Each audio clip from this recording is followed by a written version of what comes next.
What's going on, people? What is going on? As you already know, this is Monday night. Shut up, phone. And this is the Cooler Talk Monday. I am your host, the six man K Styles.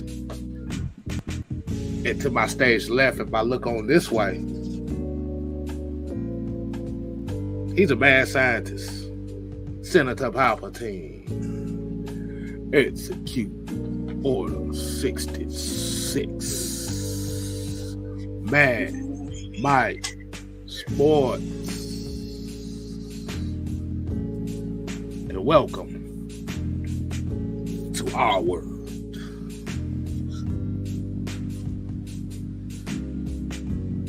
And before we get the show started, hold on, wait a minute. Oh, never mind. All right. Before we get the show started, we got 3 special words for the people. What are those special words, Mike? The real roll call.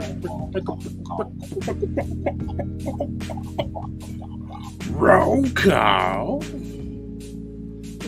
All right, and today's roll call, we're going to kick it off with Mr. Lee 85, Isaac Crimes. We got Big Ant in the building, Jerry Bowie, William Amy, JB, the one to smoke, Pat Norris, Eric Mack. We got Michael Walker, not that Michael Walker. Got our man Yusuke Nizite.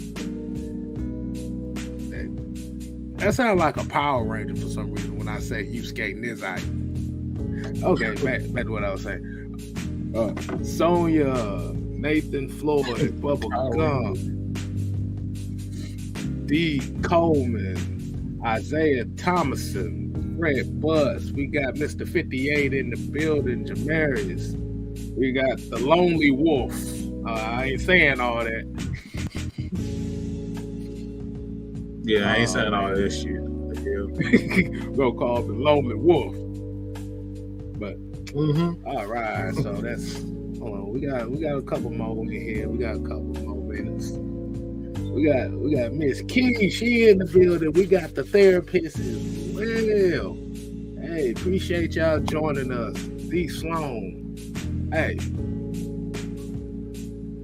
Let's just go ahead and get started with this, man. I know a lot of people kind of waiting to see what the hell we got going on. So, ain't no countdown.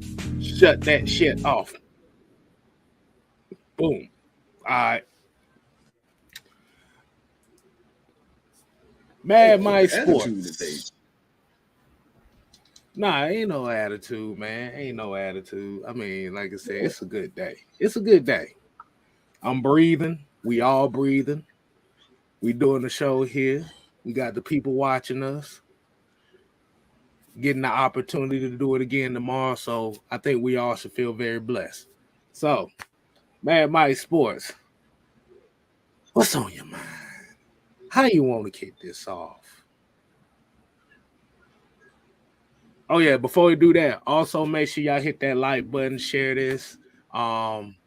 Like I said, just leave your comments, do all that, man. Just do it. Just do everything. It's all free. All right, Mike. What you got? What you got for us?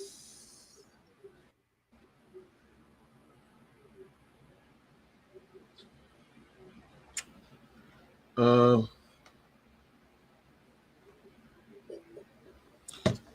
got some. Y'all some damn fools for buying them damn Beyonce tickets. Some damn fools. You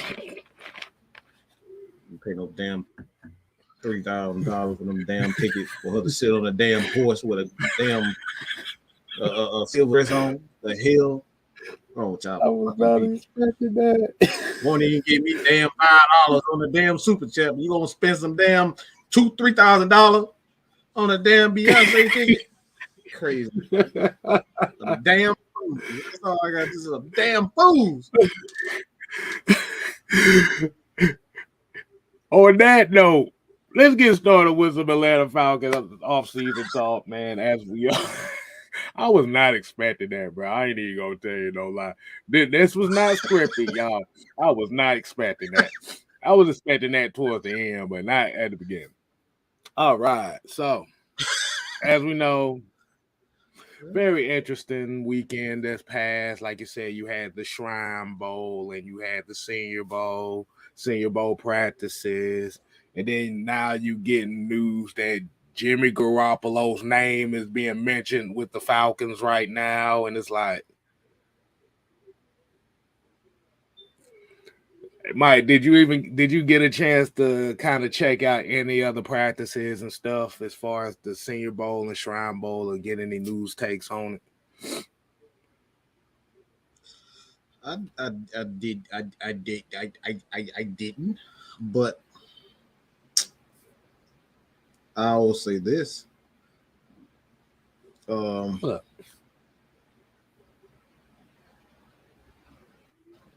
I don't even know what I'm gonna say. I didn't see it, but I'll say this. The coaching staffs with the Patriots and the Falcons, I think that's I'm more focused on the coaching staff than I think you look at what the Falcons focus on level is really these long corners, man. Oh yeah. Been on these long corners, these tall on, which makes me believe that maybe Isaiah Oliver isn't out of the picture. I don't think he's out of the picture, especially the types of corners that they're going after. He is an experienced guy, played in defense, and today Nielson said they're not going to really change the defense. The defense is going to be the same, but they're going to add a little something to it. Right. Yeah, because I was about to say the consensus was the Atlanta Falcons were really paying attention to a corner named Nehemiah Shelton. Now, it's kind of hard to find a lot of footage on him online. For some reason, San Jose State games, you really can't find nothing on them online like that. You have to try to you have to try to go through Twitter and just find clips and just make your assessment out of them. Like I said, we ain't got no San Jose State tape over here. But that was one of the main names I was hearing about the Falcons looking at, especially throughout the Shrine Bowl year. Like I said, he is one of those long corners, about 6'2", 200. And it kind of makes sense too, because the identity is you want a physicality on all three phases of the game. Like I said, and I really do believe they will keep Isaiah Oliver. Like I said, it's not going to be a cheap like I said, it's not going to be an expensive re-sign. But like you said, it's just about that physicality and that secondary. Now, like I said, you may be able to throw one more guy in there. We don't know who it is. We don't know what position, as far as it may be another corner or it might be another safety. We don't know. But if we look at where they're going as far as these coaching hires, and then, like I said, shout out to Isaac Crimes up here earlier. Damn, hold on. I'm trying to get this thing up here. I'm gonna give a shout out to Isaac Crimes for this, but he was basically saying the Falcons just recently hired Dave Huxtable as a defensive analyst. Like you said, was at Alabama the last couple years. The one thing about this guy that like I said, I just found out about this literally about 5 minutes ago. So like I said, I'm shooting from the hip on this. But Ryan Nielsen was actually under his coaching staff, I think, at NC State. So there's familiarity right there. Hmm. And it's very interesting. And I'm gonna ask everybody a question. I'm gonna ask everybody a question. And I want you to answer this, Mike, too.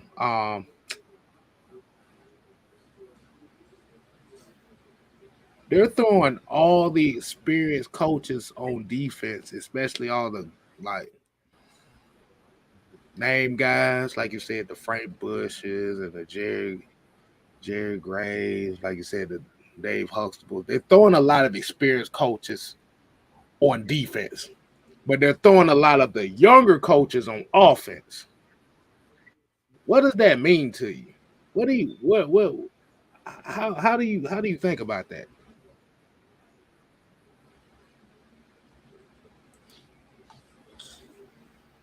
Um,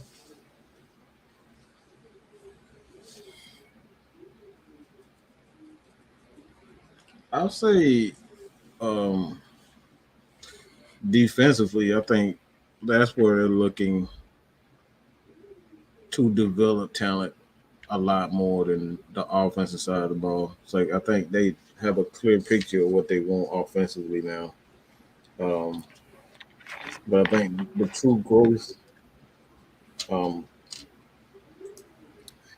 the true growth of the teams are going to come once you build that balance. So like I think he has a clear picture. Him and Dave are going. They have a good relationship. You got T.J. Mm-hmm. Yates, the quarterback coach. Um, what's the tight end coach? I know his name. Dang it. But they have a What is good, solid. Justin Peel? I think it's Peel. Yeah, Justin Peel. So they have a fairly qualified offense, offensive staff. So I don't issue there. And Arthur pretty much played under the best of the best went down to offensive coaches. So it's like I don't think he's hurting for anything. They have a clear picture, but I think this clearly states that they want to develop these young guys. Don't bring in most experienced guys on secondary, linebacker, defensive line. I think this is all about defensive. They want to get these young guys in to that foundation is set. And that's what I was talking about earlier. Everybody's so focused on now, win. We got money, we can spend money, but like in order to have sustained success, you got to have a foundation, man. Mm-hmm. Then you Can't also have to have think guys about running it in. too. Right. Go ahead. My bad, Mike. No, go ahead. Go ahead. Oh, and kind of piggybacking off what you say as far as that sustained success. Like I said, even if you got money, like I said, when you looking at guys in free agency, like let me throw some names out here, like you said about with the Jesse Bates and the Deron Paynes and the Patrick Petersons and the Dalvin Tomlinsons. Um, like I said, possible Khalil Mack out there, Keenan Allen looking like he might get cut, Jared Everett looking like he might get cut. These just a few names. One thing free agents are going to look at too is we have to get out the mindset thinking that if we throw a bag at them, they're going to automatically want to come here. That doesn't always work like that. Like you got certain guys that will do it for a bag, but then you got certain guys that's looking to come into a situation where you're building a foundation or the foundation is there or where they just come in there and just fit in and just being able to do what they got to do. Like that plays a part in it as well. Like I said, $56 million in cap space really ain't nothing. So Mm-hmm. they still have to be smart with it. And then, like I said, if you're building a foundation the right way, you may be able to get free agents to come in here for a cheaper deal. than what their market value is. That's how you bring in free agents, the good ones at that. You have to set the foundation. You have to have a foundation. Like you can't just say, "All right, come here." Why am I coming here? Like I got money. Yeah, everybody got money. It's like, what's the benefit of coming to Atlanta? And that's the thing. A lot of people didn't know. It's like, man, Ryan ain't here no more. Julio not here no more. You can't say, "All right, we have this guy. Come play with this guy." It's like it may not be conducive to their skill set. Like, yeah, we have popular guys, but not everybody want to play with popular guys. Mhm. Like you have to have a reason to come here at Atlanta. Now they have a reason to come to Atlanta, being that you have all these coaches that are known for developing talent. Second, in Mhm. another thing too, uh, the bringing up Mr. Huxtable, and I'm not talking about Heathcliff Huxtable. I'm talking about Dave Huxtable. Um, what did that do? That One was too called him easy. Thor's dad. Oh my god. But that was too easy. But you have him. I mean, you got two things right now.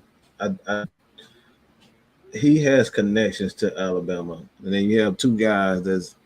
You have a few guys, well, one guy in the first round in Will Anderson.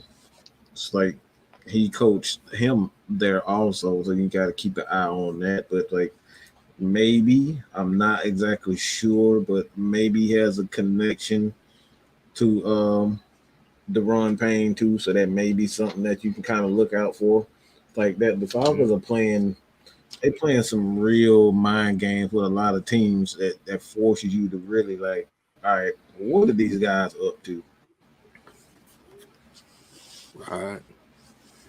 And William here said, and this is something that I've been seeing floating around here recently. Saying that Travis Kelce said the Atlanta coaching staff is pretty much not using Kyle Pitts the right way. I'm trying to fuck up and watch his damn team. It's very That's stupid. interesting that it's very interesting. Like I said, this is no diss to nobody, but it's very interesting. They say he's not being used the right way.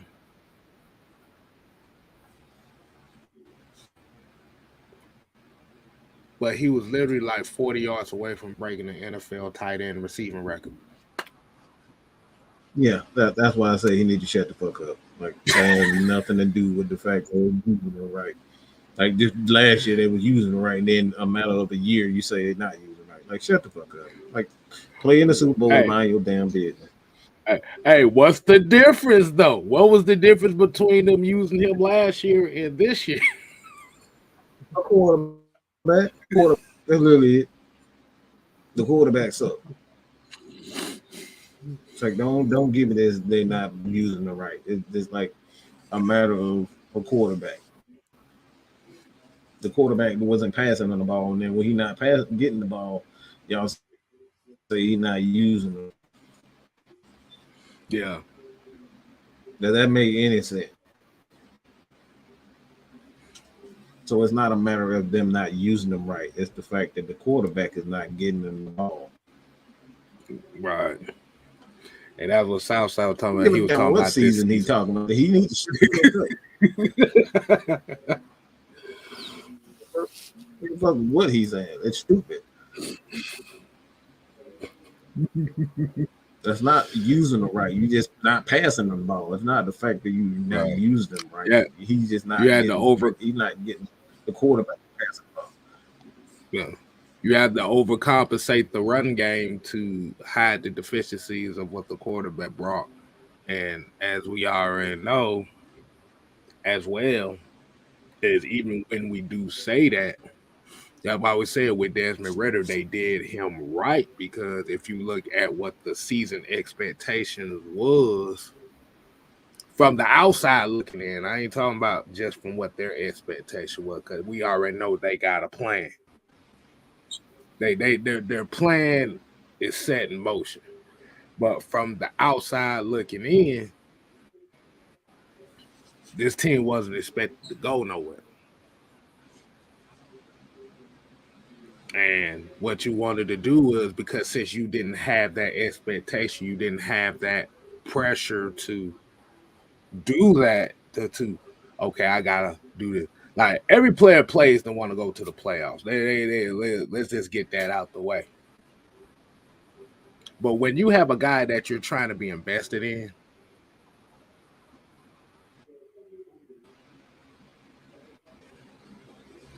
in one way you can throw him out there, but then, like I said, it's another way to where you necessarily don't have to. You have two sides of the spectrum. You're literally looking at this year's Super Bowl where you literally got two quarterbacks that literally sat a rookie years. I think Patrick Mahomes played one game. I think Jalen Hurts was kind of like brought in on spot duty and stuff like that. So, and then we talk about Joe Burrow. Joe Burrow's he played his rookie year, but he only played like 4 games and then he got hurt. So does it really count? So they did it right by, like you said. Unfortunately, when it comes out, Marcus Mariota done quit on the team after he lost his job. He throwing Tasmanian devil passes on Thursday Night Football, and Man, come on, man. Hey. Like, what we talking about? That ain't got nothing. That does not say. Like I said, I don't know if that what he said. But like, if that's what he said, you need to shut the fuck up, because that's not like, if you got a quarterback throwing the ball up in the air like you fucking Superman or something, that's not using him incorrectly. It just like sucks. Right.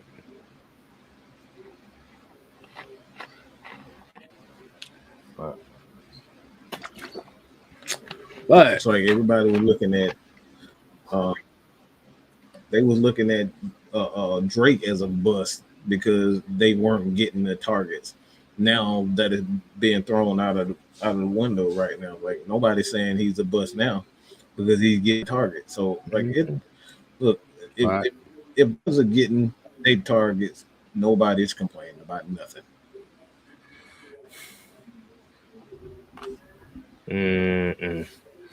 See, somebody trying to bring out the foolishness in the chat. I ain't trying to pay it no damn attention.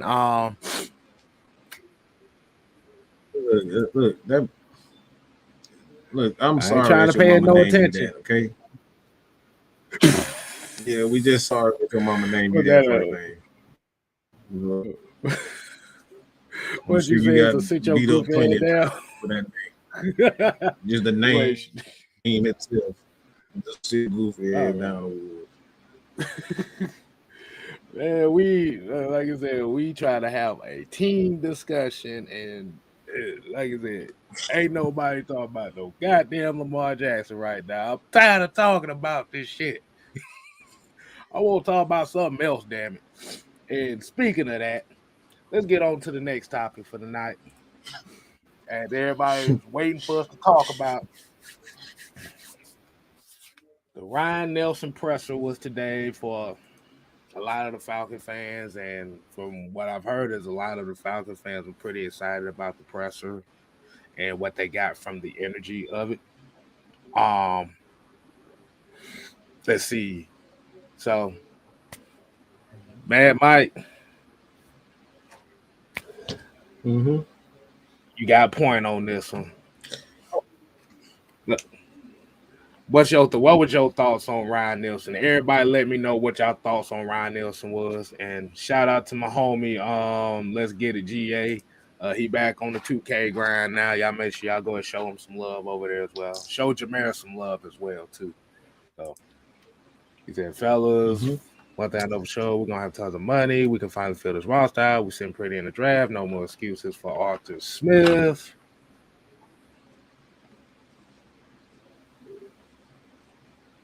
I'm gonna say that for later. I'm gonna say that. I wouldn't say no more excuses for Arthur Smith. This is more so now you have an opportunity to build what you want. So you Man, can't look, I'm not gonna be. Never mind. I'm sorry. look. I'm gonna say it like this. When we say no more excuses, it's one thing for him to have a squad of the team that he wants to build for a couple years. The problem is when you're building a team, when you coming into a situation where I'm just gonna be honest with you, where you pretty much handicapped. Now you have an opportunity, and then like I said, now you finally get the opportunity to put your vision on the board. I mean, you kind of see it a little bit, but you get to put your vision and the players you want. It's still not fair to him to say, okay, now if he doesn't make the playoffs, he needs to get fired when this is the first year he had where he actually has money and he ain't got to go through a whole bunch of restructures and stuff and pushing money back, and now you screwed for next year, and you got that in the red and cap, so you got to shop at the 99-cent store to get players and stuff. So it's kind of like it's under like you said, now the ball is, I think the better term to use is the ball is in your court now. That's a better way to put it. The ball is in your court. Even that's too far, K-Style. Even that's too far. Like even that's, and say the ball is in your court now, just like even that's too far. Like when you've been shoved shit all your life and then you finally get a decent meal, don't tell me this the last meal.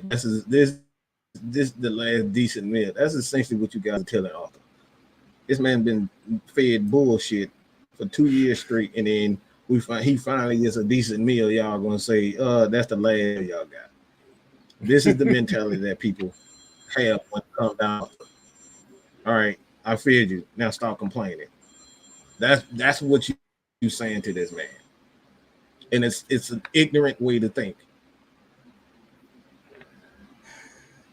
It's like this man has literally had this. This is the first time. Not even Arthur.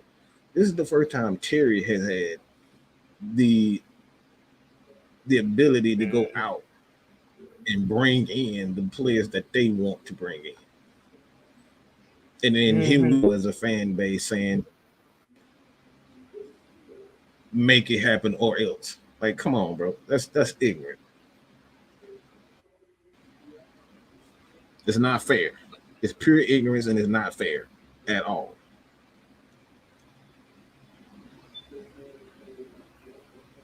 Yeah, like I said, and the thing about it too is, we need to really get on this presser, but I'm gonna spend a couple more minutes on this. Like I said, I'm gonna say it like this: you only have that mindset for people you don't want. Let's just keep it real. When you don't want somebody, like you said, the leash is short. When it's somebody, like you said, if this was a coach that everybody wanted, let me use for an example. Let's say, I'm just going to use this for example. I'm not going to. Let's say if the Falcon fans wanted Sean Payton as the head coach, and he went through the shit that. No, I take that back. No, we're going to use a first year head coach. Oh, let's throw Eric Bieniemy in this. If Eric Bieniemy got to a situation where the Atlanta Falcons had been in, when literally you're starting 2 wide receivers, literally won it out. This is exactly what you just said. This comment is proof of what you just said. Yeah, because you don't like them. Exactly what K-Style just. Like I said, cause think about it. That's like why I said, your starting wide receiver, your 2 starting wide receivers, up and won it out. You was in the red as far as your money for the past 2 years. And you luckily, by the grace of God, ended up with 14 wins. Like you said, barring some mistakes from players, which really should have been 10 wins on both seasons.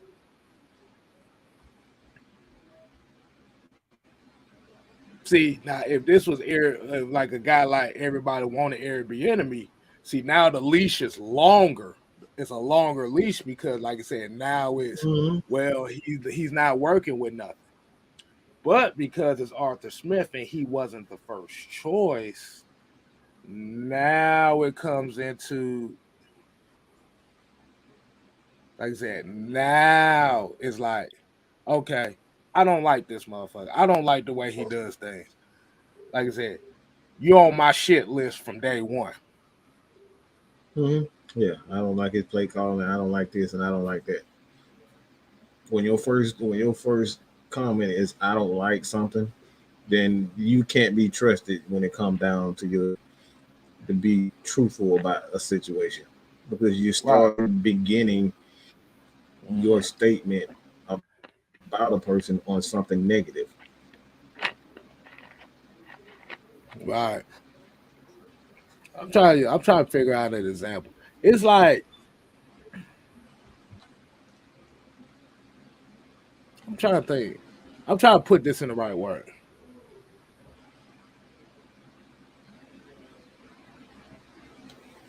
No, you know what? Nah, I ain't gonna do it because I can't even think of a damn example. The only thing I say is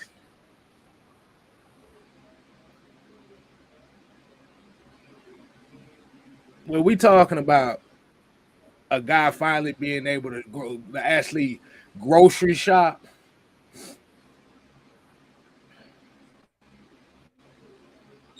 I'm not going to I'm not going to look for his downfall or say stuff like that because like I'm using an example. I'll use myself as an example. Hmm.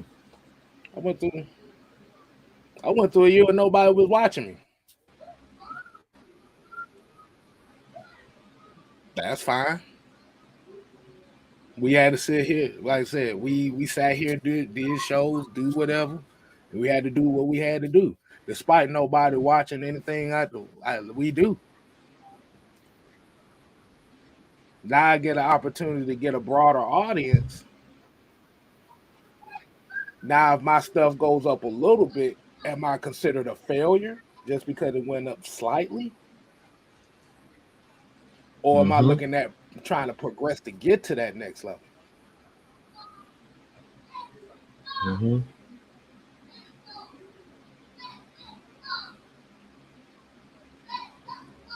And let me say this real quick because I think this is worth stating. And in case that I pretty much stated to say it though, but like the only time we only criticize people is when we're not fully 100% sold on that particular person.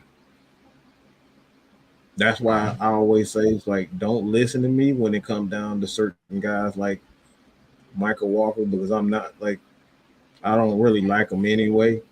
So all you're gonna get from me is a bunch of bullshit when it comes down to Michael Walker. Like yeah, he's ass. That's the first thing you're gonna see come out my mouth is he's ass. Y'all have literally sat here for a whole year and heard me bashing Stephen Means and Tyler Davison. Y'all literally sat through a whole year.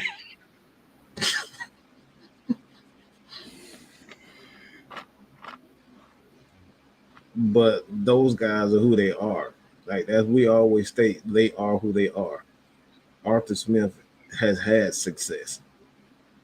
He's been one of the best coaches, offensive coordinators when it comes down to scoring points.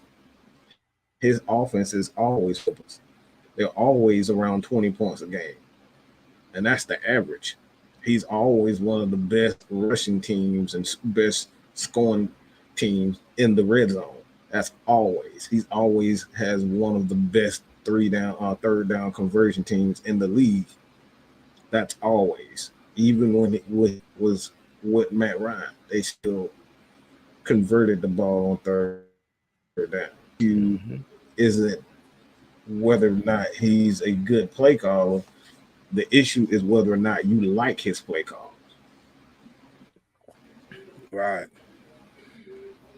But like I said, just like really where the issue comes down to is because it's not of the norm as far as this is the exact play. This is like the exact same play calling he was calling in Tennessee. The biggest difference is you got Derrick Henry. Down here you don't.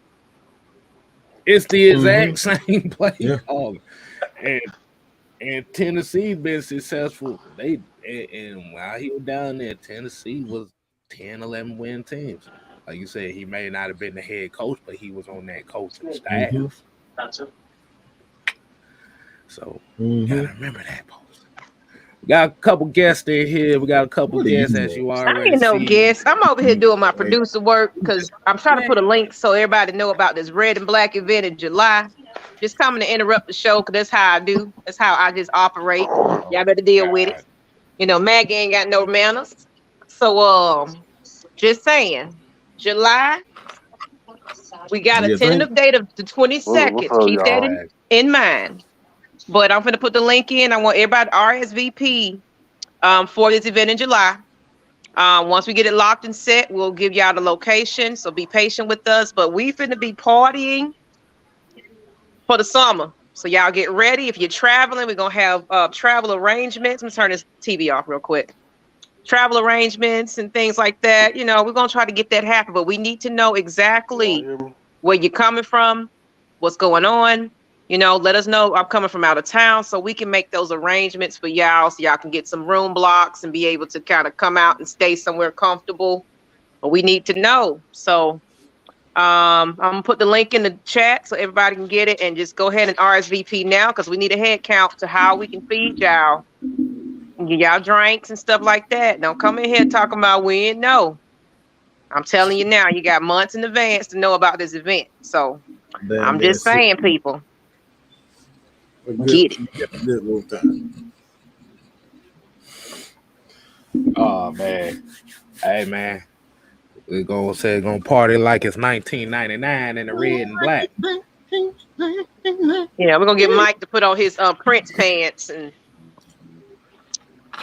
girl, she would come in here talking about somebody wearing some goddamn Prince pants. You know, he gonna be Look, I got enough of that in school. People used to I got compared to Prince a lot in school. And trust me, you won't see me with no Prince pants. Come on, Mike, you gotta put the Prince pants on. I'm trying to leave a comment. It's not happening, sister. I'm going to log on somewhere else. I don't know why I can't leave a comment. And Noah said I questioned his play calling at times, but there's more good than bad, and the defense would help balance that out. I mean, you also have to think about it too. Nobody told Marcus Mariota to fumble on the goal line, which could have been a win. No. All right, there y'all go. Nobody told Taquan Graham to fumble when he picks up a fumble. Oh God, no, Jesus! We got enough room for everybody. Come on out. All over the country. Shoot, come to Atlanta and party with us. We need to know a head count before we can, set this up. So RSVP. Right. All right, y'all. Right. I'm gonna let y'all go on about y'all business. Appreciate you. Peace out. Okay. Party like it's 1999. She's gonna do the damn thing. Oh yeah. But yeah, like you said, it's times where he hasn't called the best plays neither. But like Noah said, it's actually a lot more than good. Like you said, you 3 turnovers away from 3 wins. And that was the same as that thing from last year. You can call plays, but if players don't execute, it is what it is. Yeah. So So Arthur Smith gets the blame. Because what it sounds like to me is Drake London fumbling the ball against the Saints game was Arthur Smith's fault. Mariota fumbling against the Saints the first game was Arthur Smith's fault. Taquan Graham fumbling after the phone, that was Arthur Smith's fault. That's 3 games right there in itself. I just think complaining about a man's play calling is a cop out. I just find the cop out because if, like K-Star say, if those guys execute even on bad play call, let me say it like this. They complain more about Arthur Smith play calling than Dirk Cutter's play calling. That shit was absolutely horrible. He can literally call out his plays. He can literally call out Dirk Cutter play. It's gonna be an ass and it's gonna be a draw. That's literally every play. Right. That's what I'm saying. That's what I'm saying. I hear more complain about Arthur Smith play calling than Dirk Cutter. Mm-hmm. And the biggest difference is one guy is running the football, the other guy was pass happy football.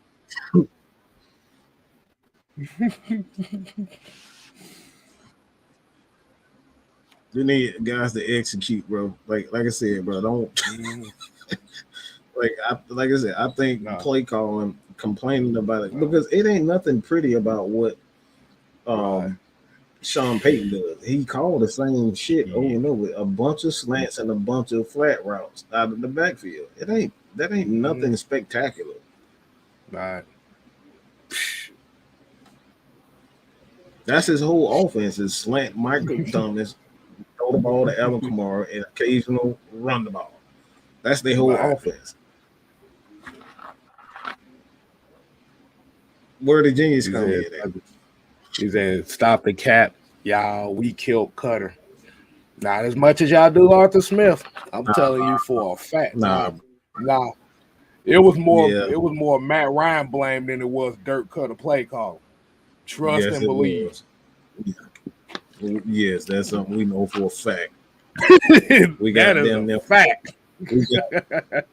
We got damn near over 40,000, 50,000 people, not only on YouTube but even on Facebook, and we see this on a daily basis. And I promise you, it's more hate for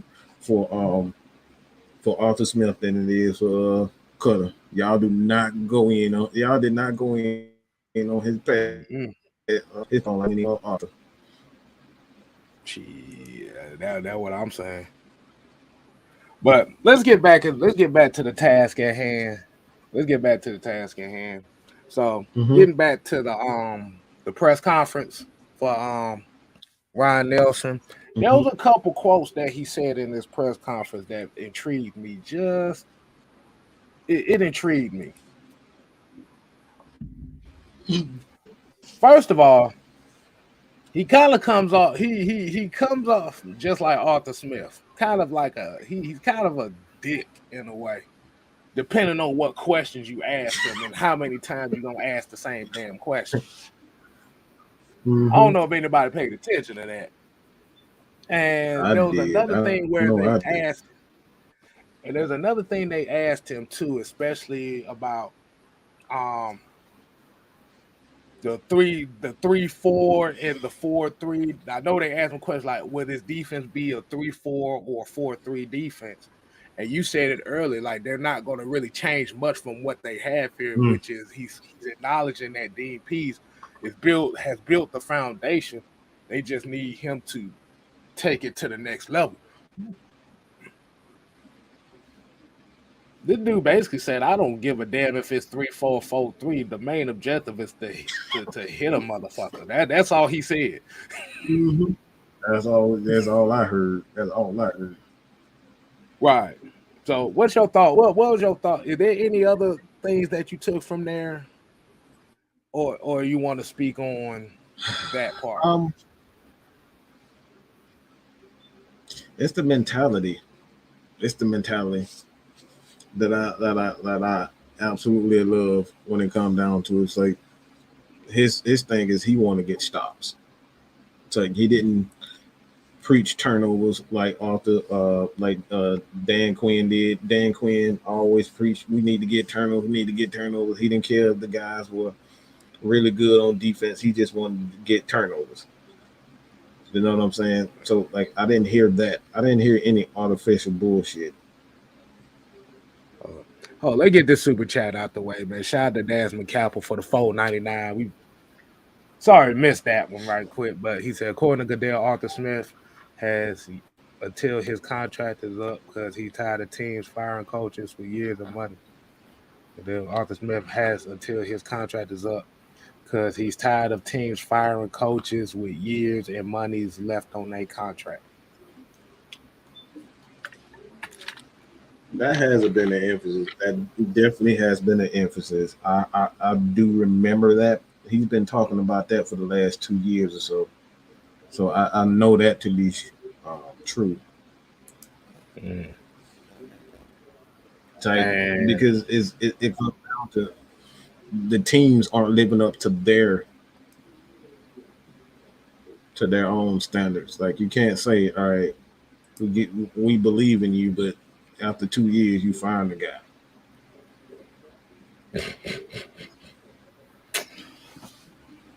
Yeah. And Michael W. here said Arthur Smith has coached his butt off, 7 wins again after gutting the roster and having no cap room. He must know something.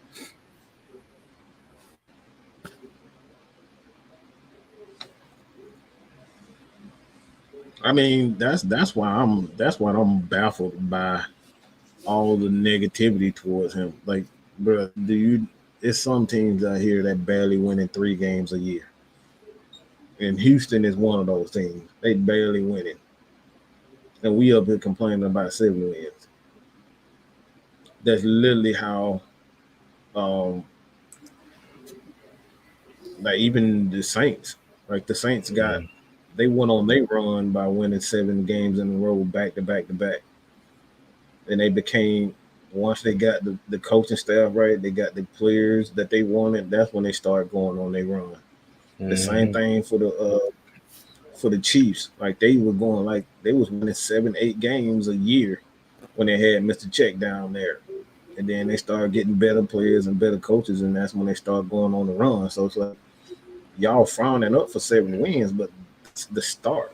That's the beginning of something great when you start winning 6 games every single year.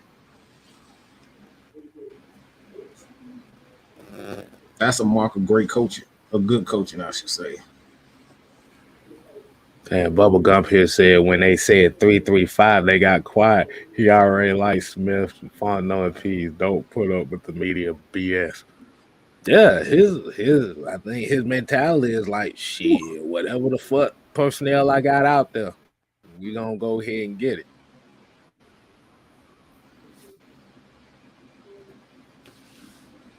So, like I said, he's pretty much fitting. He's pretty much fitting in on where these coaches are as far as the mindset is like, hey man, I'm gonna do it my way. And if y'all don't like it, y'all can kick rocks. And Noah here as well. He said again, Gruden's contract really got that conversation going. Yeah, they really did. They paid him like $100 million for 5 years or something like that, and he only served like 2 years. Was it 2 years? It was 10. It was like 10 years, $100 million. It was a 10-year, $100 million contract, and he served 3. I think. So the 3rd year, I think that's when he got. It was all guaranteed too, so they owed that motherfucker about $70-something million. Yeah. But yeah, you go, yeah. But back to Ryan Nielson, what was you saying on that?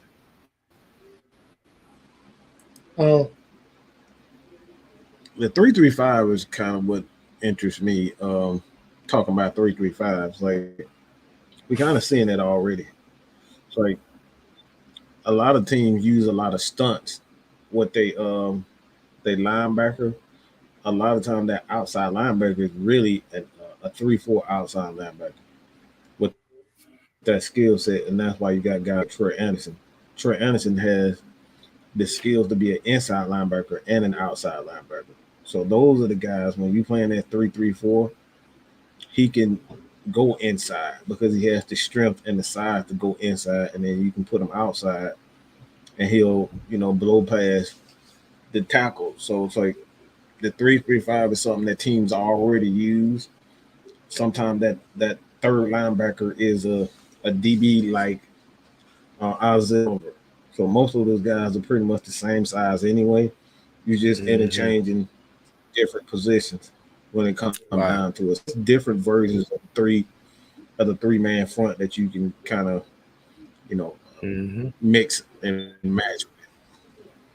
Yeah, I mean, it's essentially what the you just adding, like I said, it'd be some case where you just adding a bit nickel at that outside position.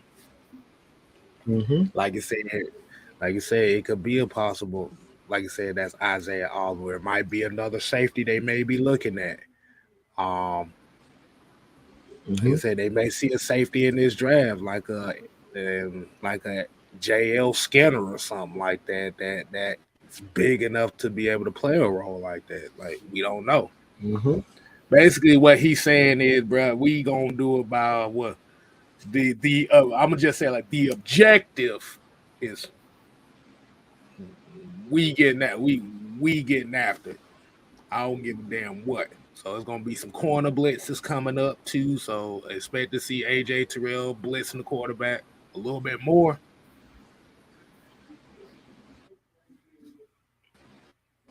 So I'm stuck on this. Why y'all keep putting these expectations on a guy that's been in the league?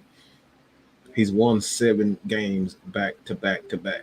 The coaches that we call the greatest have done exactly that, but somehow he doesn't deserve a second, a third, or fourth chance. Do anybody know how many games that Sean Payton won in 3 years with the Saints, and they still kept him? 21 games in 3 years. He went 7-9 3 years in a row. If they would have gave up on Sean Payton because he went 3 years in a row, winning 7 games, they would have never got to this point where they are consistently in the playoffs every single year. Sometimes you need failure to help you get over the hump. Like, everybody thinks, oh, you just automatically going to become a great coach. Bill Belichick is the epitome of what patience is. He sucked. Oh yeah. Oh, he God, sucked. That motherfucker. He was absolute garbage. Garbage in Cleveland. But he perfected his system because he failed. Failure creates greatness. We see Michael Jordan say it all the time. Michael Jordan got cut. He ain't make a team. But that drove him to a whole nother level because he failed. And now he's the great player that we know today. LeBron James, the same thing. He failed. He was like, look, this is what I need. I need this, I need this, I need Wade, I need this type of player in order for me to succeed. So everybody looks down on failure as something bad, but failure is your best teacher. It almost sounds like a conversation we had before. We're talking about the failure and all that.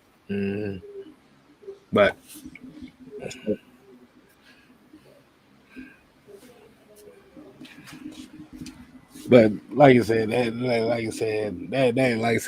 the case. Like I said, you thinking like that. Like I said, you're looking for the failure. You're not looking for the improvement. You're looking for the failure because you're putting a big emphasis on the. Actually, you're putting more emphasis on him not getting it done instead of talking about, oh, maybe he can improve it. Maybe he can improve this shit. But you're putting more emphasis on the failure aspect of it instead of the positive aspect of it, of what improvements can be made. We're putting more the energy on is I don't care if he succeeds. I don't want him to fail. You see how that sounds? Mm-hmm.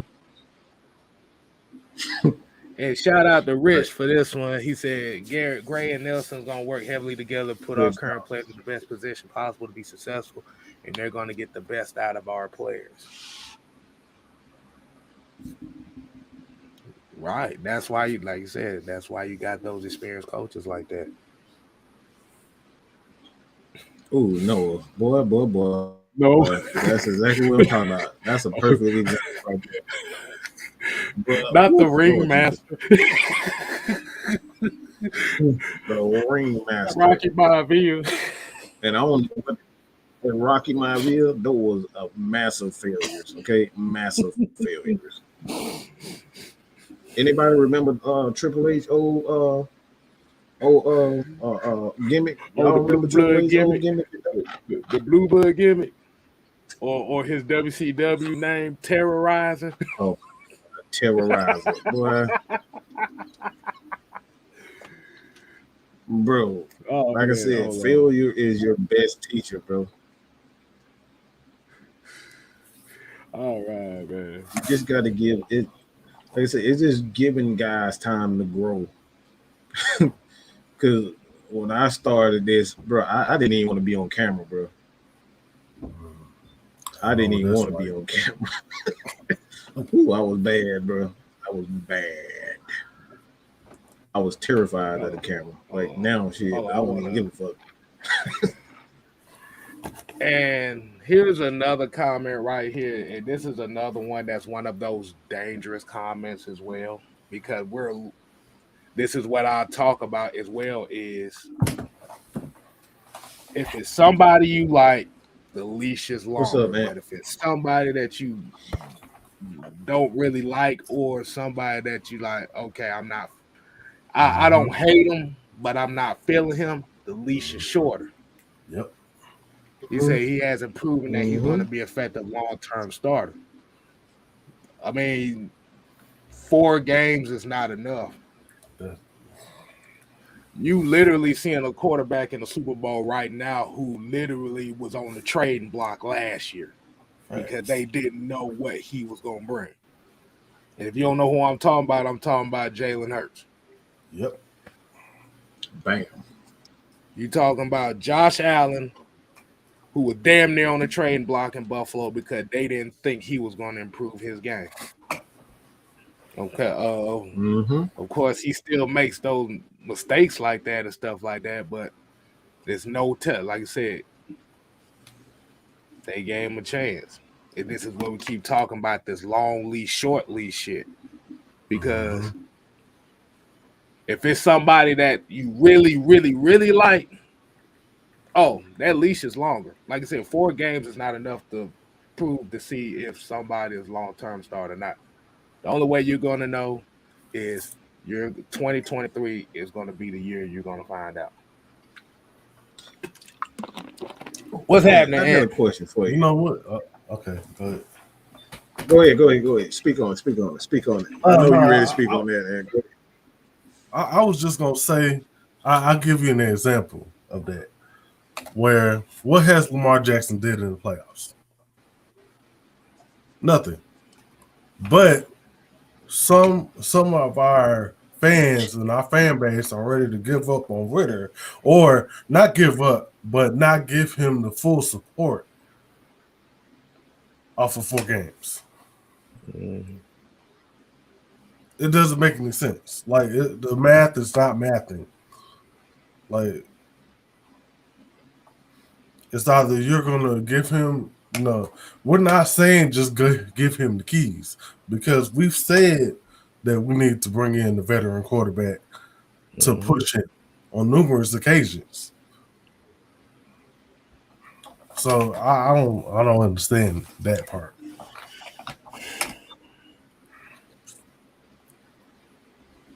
Like I said, like I said, look. See, the problem is it sets a dangerous precedent because now that's the expectation that you're going to have to set for any guy that comes here, regardless on who it is. Yeah. Mm-hmm. So let's do it. For example, let's say if they did bring in one of these quarterbacks everybody wants, Bryce Young, CJ Stroud, Anthony Richardson, but we're gonna use those three for example.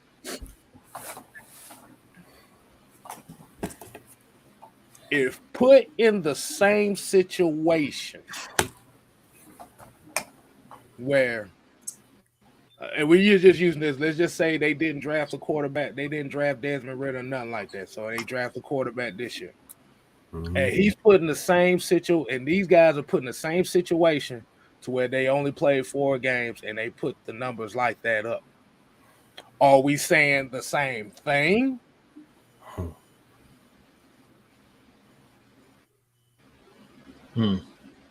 That's a question that needs to be asked. Yep. If we put one of these other quarterbacks,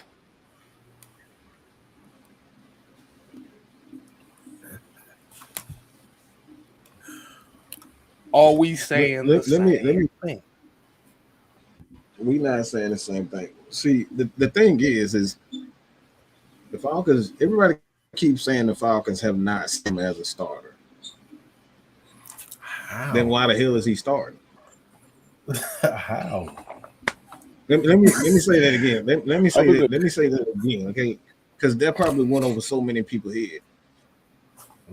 If the Falcons, everybody keeps saying the Falcons have not set him as a starter, then why is he the starter?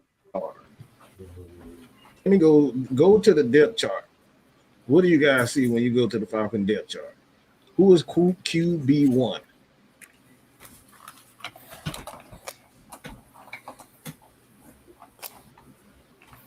K-Style, dude. I'm gonna wait for K-Style to see. I just want to let people. Well, now, I'm just saying. Right. I mean, right now it's Desmond Ridder. That's what I thought. So, let me ask you another question. Who is RB1? Tyler Algier. Anybody want to take it? Do the Falcons have the Falcons came out and said that they have, like, he is our running back of the future? Have they come out and said that?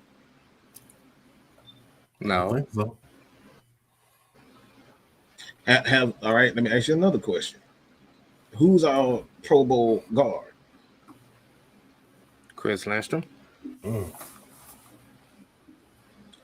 Have they come out and said we're going to build this team around this offensive line around Chris Lindstrom? I'm just asking questions. That's the. I don't. Do they really need to do that? We focus. That's exactly my point. That's exactly my point. Do we really need to see it? We can see it based on how this roster is currently constructed and based on the players that are playing.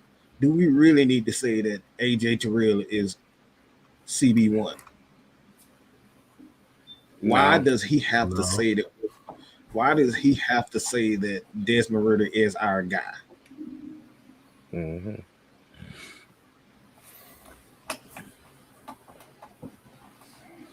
That, like I said, that's my whole point when it comes down to this. Confirmation to say, all right, he's our guy, instead of just saying, all right,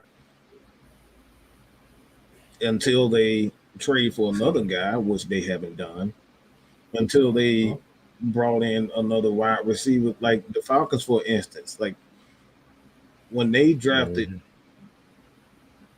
Drake London, what did we do not 9 weeks later?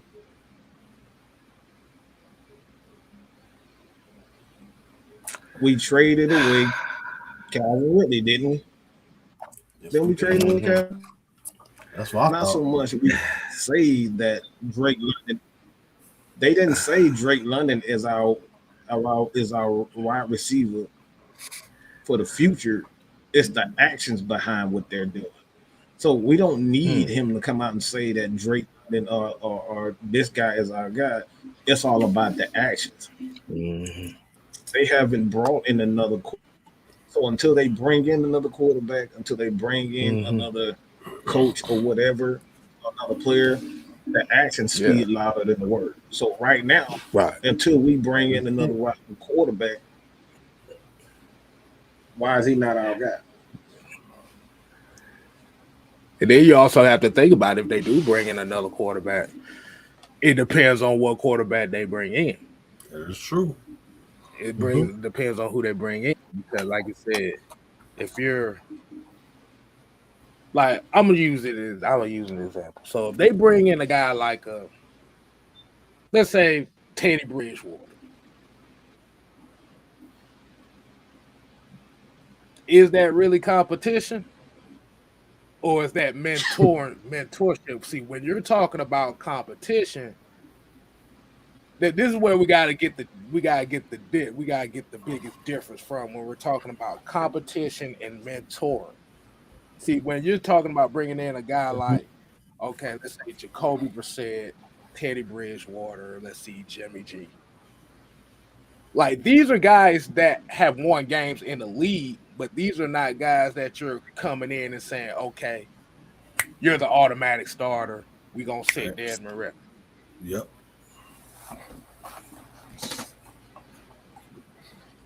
See, when you're talking about competition, now you're talking about bringing in a guy like Derek Carr, Aaron Rodgers. There we go. See, that's where that's where the line is kind of toting with it. I want them to bring a veteran quarterback. A veteran quarterback that can mentor Ritter and help push him. There's nothing wrong with that. But there's a difference between bringing in a backup quarterback to push him and be that competition. And go ahead. My thing is, everybody keep talking about competition. It's not competition. It ain't competition at all. That's adding to the team. Everybody keep talking about like competition. You're adding depth to the team. Depth ain't always about competition. We're looking for depth. We didn't bring in Matt Shaw to compete with Matt. We brought him in to add depth to the team, to that spot. If something happened, that's what we did. So it's not competition. They're going to bring in guys that's going to come in and be something for the team. Everybody keep talking about, well, we need to have competition. We don't need to have competition. We need quarterbacks and players that understand the scheme, and they're going to help the team win, not to hear and compete against the or whatever the quarterback. Let me ask you a question. Let me ask y'all a question, if y'all don't mind. Who's the backup quarterback for the Kansas City Chiefs? Oh Lord, what the name? I'm not sure. That's a good question. I mean, we seen him play, but not often. I'm talking about when Mahomes like I said, right early in Mahomes' career. Who's the backup quarterback? Good God, I just literally saw. I know it's some sorry. Bro, I know exactly who you're talking about too.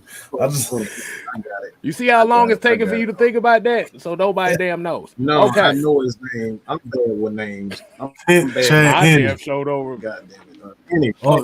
Is it Chase I thought it was Chad. I don't know what. Chad Henne or some shit like that. Chad Henne. Was he competition for Patrick Mahomes?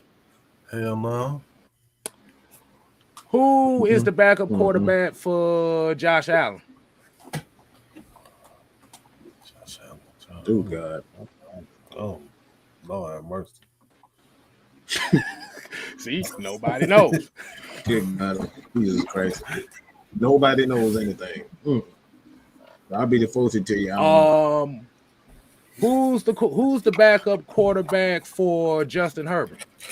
I don't know. I don't know. Who? Who's the backup quarterback for Joe Burrow? Don't know. Mike Jones. Who is the backup quarterback?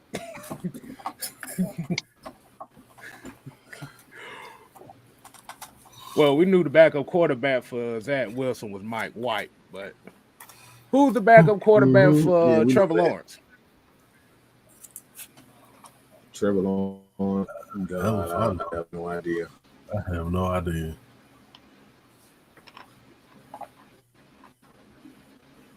I think I got your point.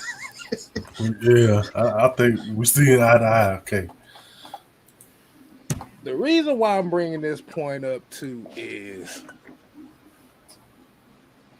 you see how the energy changed when you talk about everybody else's quarterbacks. But when we talk about our own, it's a little different. Just a little bit. Yeah. Just a little bit. Just a little bit. Just a tad bit.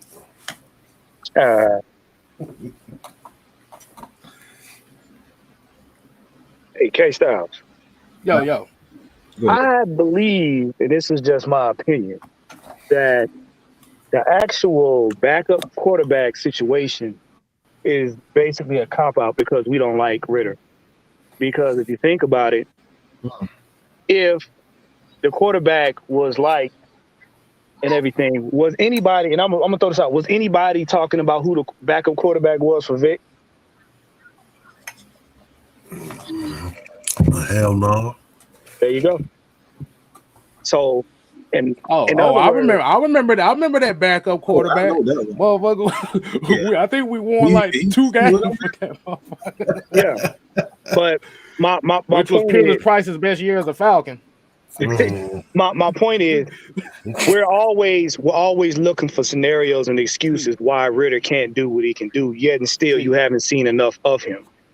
And the problem is, everybody is trying to count him out because they don't want the Falcons to give him enough time to see if he lives up to their expectations, not the Falcons. Because like Mike said, if he wasn't our QB1, why is he listed as a QB1? It's all semantics.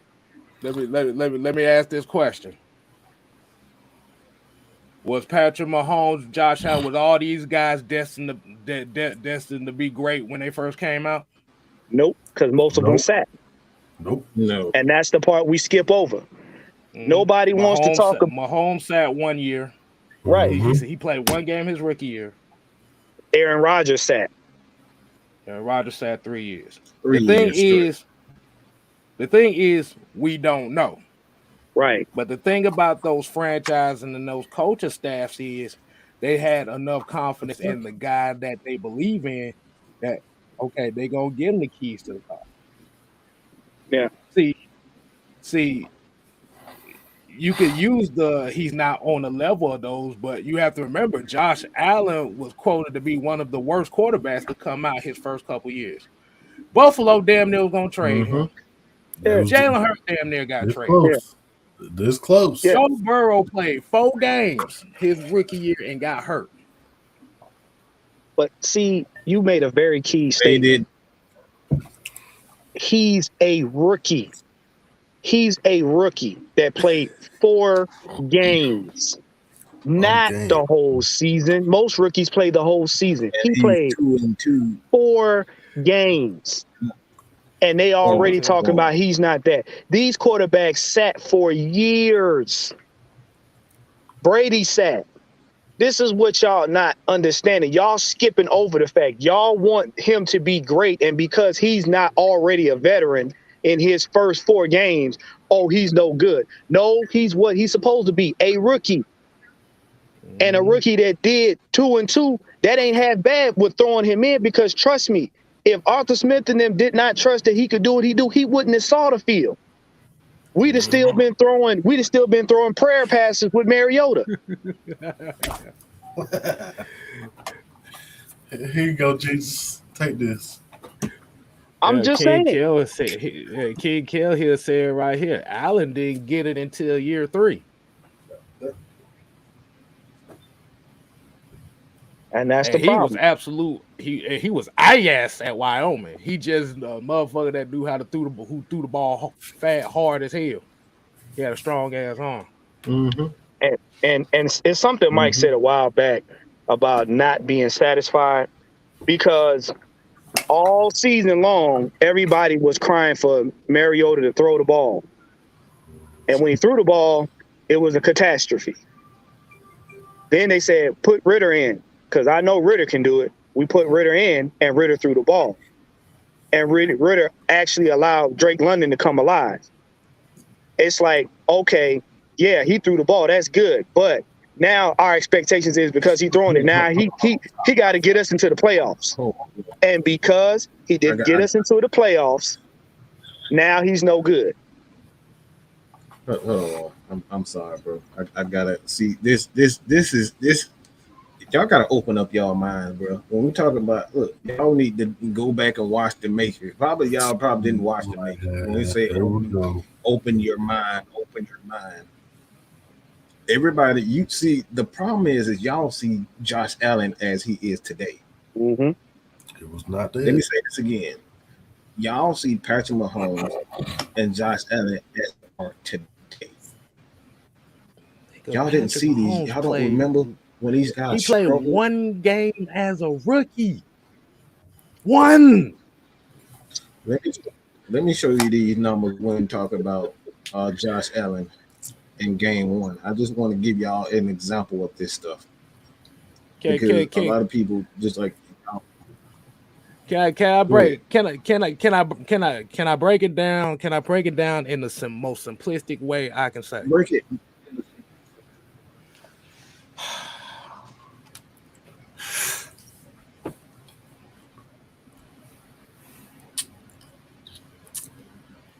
It's nothing wrong with bringing in a veteran quarterback to back up Fred.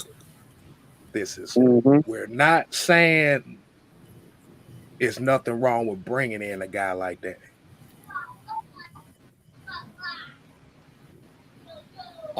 Going by this statement right here, there's one difference. There's one thing that you're not mentioning.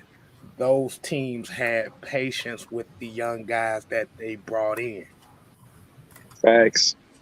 This is all we're talking about. Go ahead, what's up? Let me show you this. The guy, Josh Allen, his first game playing, he had 74 yards passing. Okay, 6-15. Lord have mercy. Okay, game number 1. Game number 2, he had a better game, and that was 18-33, 245, 1 interception, 1 touchdown, 2 interceptions. So I'm gonna just go down the line real quick. All right, in that game, one more game. I just want to give just an example of why we're saying this type of stuff, because everybody is focusing on what these guys are, what they are as it pertains to date. Y'all not looking at what they were in the same time as Desmond Ritter. You're looking at Desmond Ritter as he is now, instead of looking at those guys of what they were in year 2 with Desmond Ritter, and that's the problem. And this is that's why it seems foolish. That's why it seems foolish to you guys. And even third game, he had a better. He regressed right back to, he had 15, 22, 196 games, 196 yards. So his numbers were damn near identical of what we're seeing from Desmond Ritter. You cannot compare guys as they are now, because Josh Allen is what he is now. You got to go back and look at them as their rookies and compare their projection. And that's the problem. That's the disconnect. Most people are looking at guys as they are now, instead of looking at these guys in their rookie and second year seasons. That's how you where these guys are compared. Hey, Mike, and you know why that is? It's because 85% of the fan base did not know who these athletes were until the media told them. A lot of y'all didn't know was until the media hyped him up. Nobody knew who Patrick Mahomes was until the media hyped him up, unless you was following him from college. None of y'all knew. When the media crowns somebody as a good player, y'all jump on board. Until then, they don't exist. I don't care what their numbers are.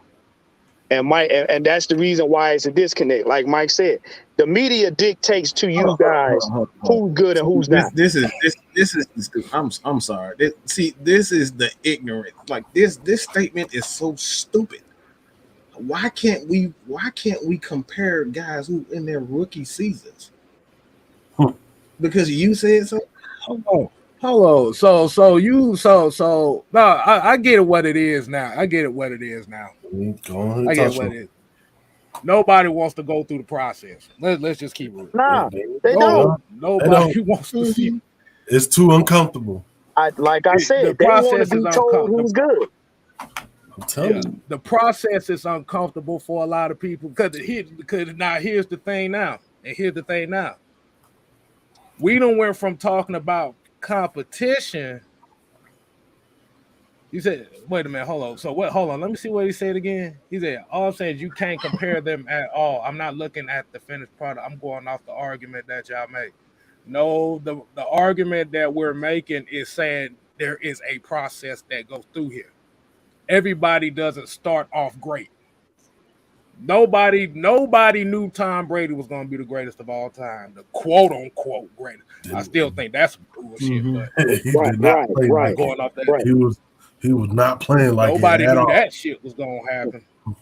And the reason why we're using these as examples is because these are examples of showing that, okay, if you give a guy time and if a team believes this is their guy, they're going to be patient with him. This is what we're talking about. See, the problem is with not all of us, but some of us is what I call talent envy. You want the finished product, but you don't want to go through the steps to get to that finished product. Yep. Nobody brings in competition. Okay. Hold on, let me finish this right quick. And here's the problem. See, now once you get the guy that you may say may be a better option, like some folk may say, okay, you bring in, example, CJ Stroud. If he doesn't do good his first year, are you ready to look for a quarterback the next year if he doesn't look good? Yep. This is the point I'm making is go ahead. You got super chat. Get that super chat from me. No. We can get that super chat. I'll get that. Let me get that real quick. Ritter is Fred Butts. All right, Fred Butts, $10. Appreciate for the $10. Ritter is the only Falcons quarterback to beat Brady, not Vic, it was Ritter. Give him a chance. Appreciate it. And the point, and I'm gonna get to this too, but the point, everybody want to say that we need to bring in competition. Are there fields in Chicago?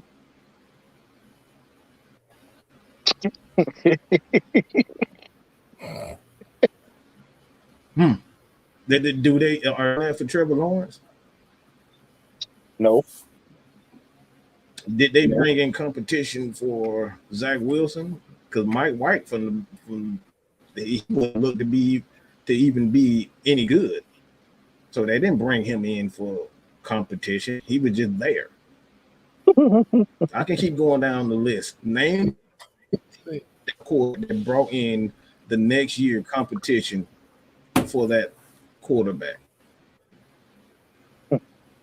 But somehow everybody wanted the Falcons to do it. Just name a team. I want somebody to name a team when they drafted a quarterback, they brought in that competition the very next season. I got a question. When did we recognize Tom Brady? Did we recognize Tom Brady between him being picked at number 6 overall or when he won his first Super Bowl? When did we really recognize Tom Brady? Because this is what I'm getting at. This is what we're talking about, the process. Nobody paid Tom Brady any attention while he was going through his losing streak in New England. Y'all all recognized Brady when he won his Super Bowl. Bingo. So the process, so the process between him sitting there crying because he was going pick 6 overall till he got his first Super Bowl, nobody can remember that part. Y'all remember his Super Bowls. But then you got these other quarterbacks. One team did that. Go ahead, Mike. One team did that, and how did that? And my bad. The one team did that, and that was the Cardinals, and how that turned out for them. Mm-hmm. What they looking like? Did shit. The process. Everybody overlooks the process at a certain point in time because we want to get to the wins. That's just the nature of a fan. But when you understand the game, you learn to look at the process because the process is what gets the person to the win. So y'all see this team had potential. And I'm telling you, if Ritter would have got into the playoffs, we'd have a different conversation. But because he played 4 games at the end of the season and didn't get us into the playoffs, in y'all mind, he's not a winner. We need to try somebody else. And guess what? That next person is going to go through the same process. That next person is going to go through the same process. You can throw every quarterback in the league at this team, and if they are not already a veteran, proven by wins and championships, it's going to be a process. Number 2, do they fit our scheme? Y'all can snatch any quarterback out there from college and put them on the Falcons. If they don't fit the scheme, it will not work. You cannot skip the process. You can ignore it. You can act like it didn't happen. You can forget about it. But the process is what it is. So getting mad at the process ain't going to get you wins. Because the minute the quarterback don't work out, y'all looking for another one. And here we are, a team 10 years down the road still trying to figure out who we got at quarterback. Make it make sense. Everybody, he meant 6th round draft pick. He meant 6th round.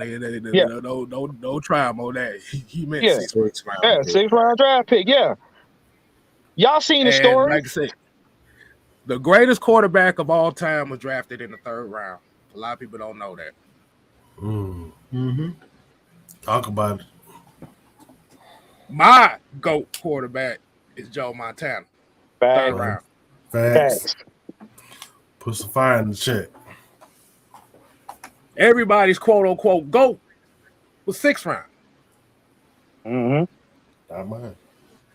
Right. He's the most accomplished quarterback. Right.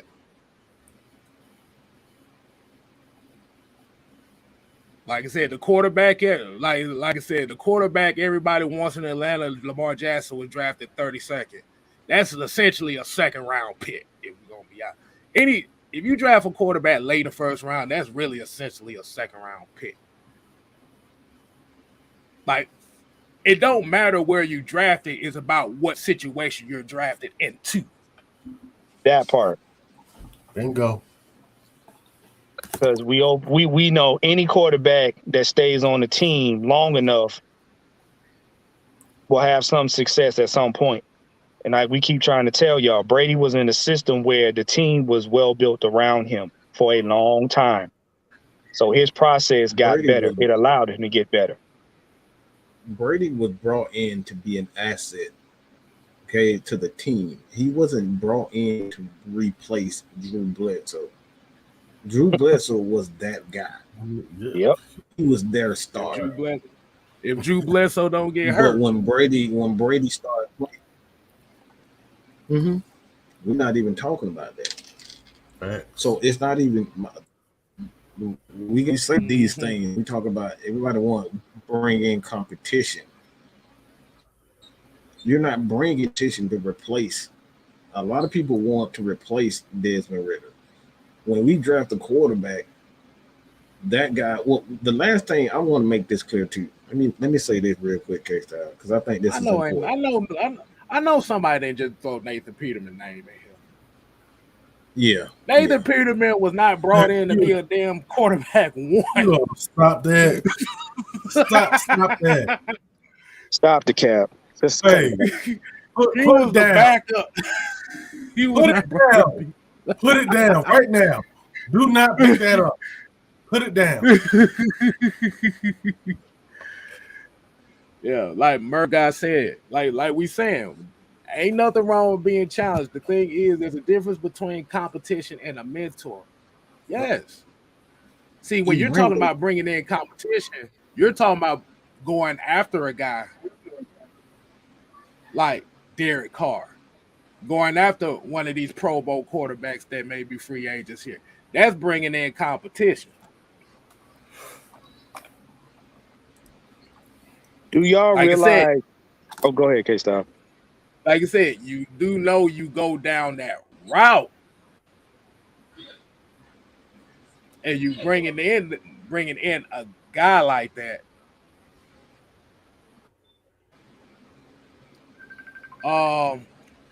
What message are you really sending to as far as dealing with young quarterbacks?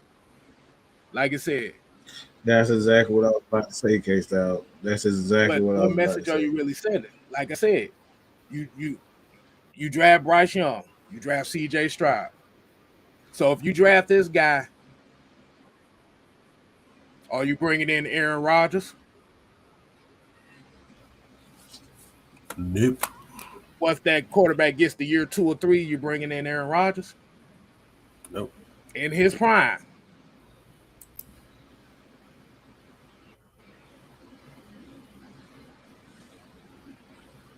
My thing is to like what the last thing you want to do is come in and waste players' time. Mm-hmm. You wasting guys' career, you wasting guys' time. Mm-hmm.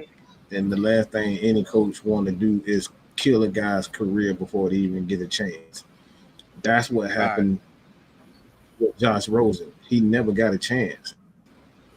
Mm-hmm.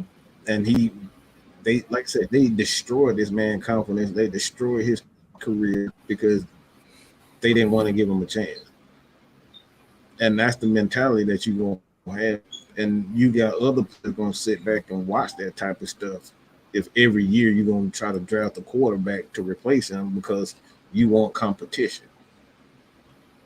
You got to give guys time to grow without behind their backs and trying to feel like everybody after me. Yeah. Do you not realize that's telling a quarterback, hey, you're not a good fit for our organization. Move on. And then the rest of the league is going to be like, why would I send any quarterbacks or prospects to the Falcons? Because they really don't care about the players that they get. They don't care about development. They don't care about seeing what they're capable of or any of that.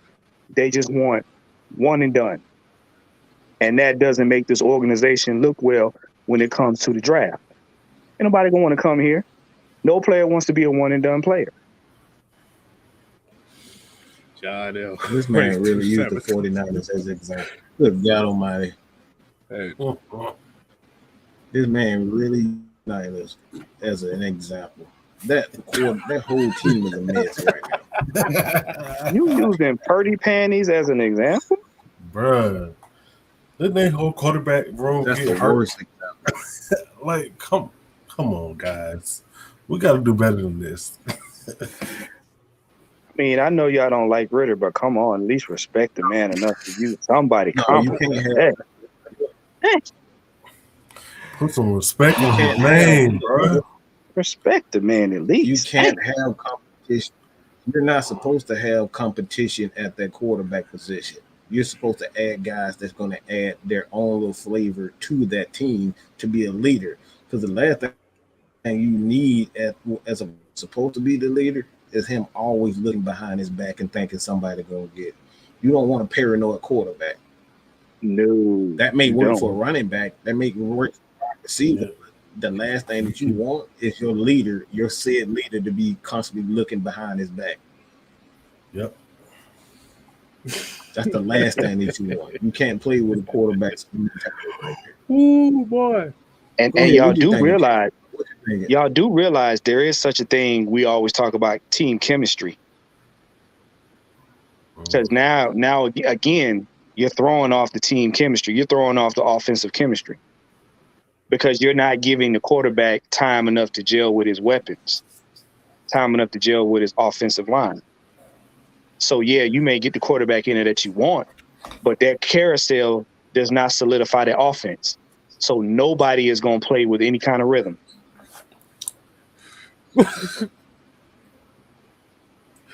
I want y'all to look at this.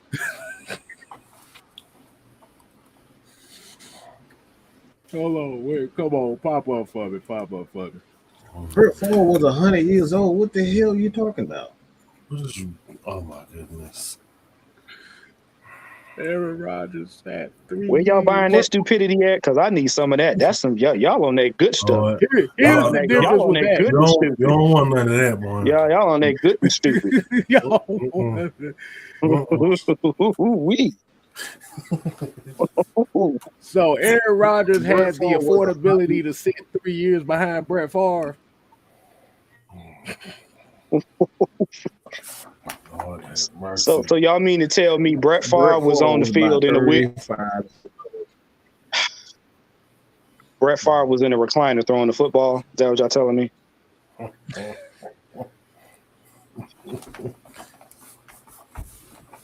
Brett Favre was already in his mid-30s when they drafted Aaron Rodgers, bro. You don't do that for young quarterbacks because you kill their confidence.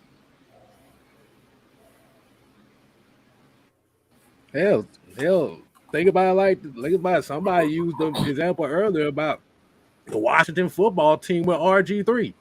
They drafted their backup quarterback in the same goddamn draft. Same draft. Yep. And how One did that guy work wanted this guy, the other guy wanted this guy. Mm-hmm. How did that work out? Turned out to be a mess. And A hot mess. Let me say this. When you're looking for a backup quarterback, and I hate that we talking about quarterback because this whole show is not supposed to be about quarterback, but then it goddamn with the quarterback. Thank you. This is some bullshit. This is what we talking about. I'm gonna have to turn to the side because I gotta face something. I gotta turn to the side, y'all. Oh shit. Uh-oh.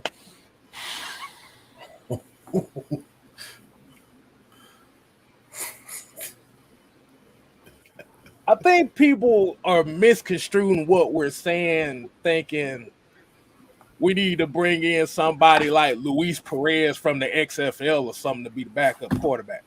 I think people getting this shit confused. Oh gosh, where's my whiskey? Where's my whiskey? Y'all acting like we talking about bringing in Aaron Murray to be the backup quarterback. Oh shit. This is not what we're saying.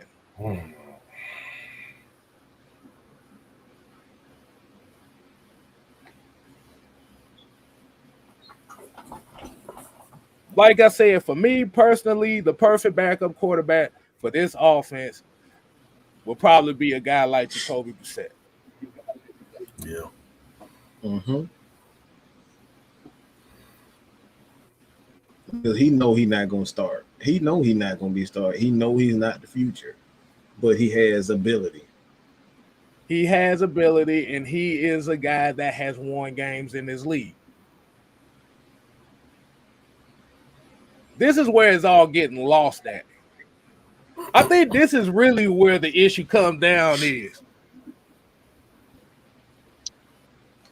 Some of y'all motherfuckers thinking that we talking about drafting, talking about bringing in Jake Fromm as a backup quarterback. No. Oh shit.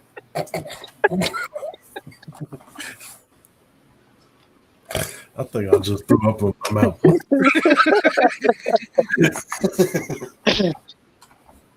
Y'all got to understand, a backup quarterback is complementary to the main quarterback.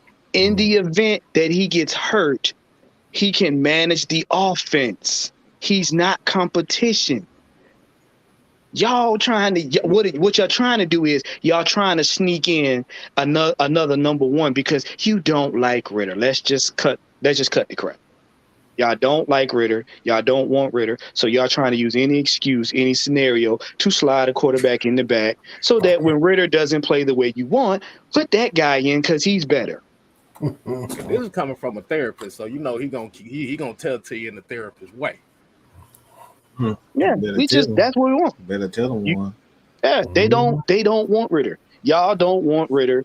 Y'all ain't gonna give him no time. Y'all don't want to hear about development. Y'all don't want to hear about none of that. If Dirk Cutter was a backup quarterback, y'all be saying he need to come to the Falcons because y'all don't like Ritter. And yes, I said it.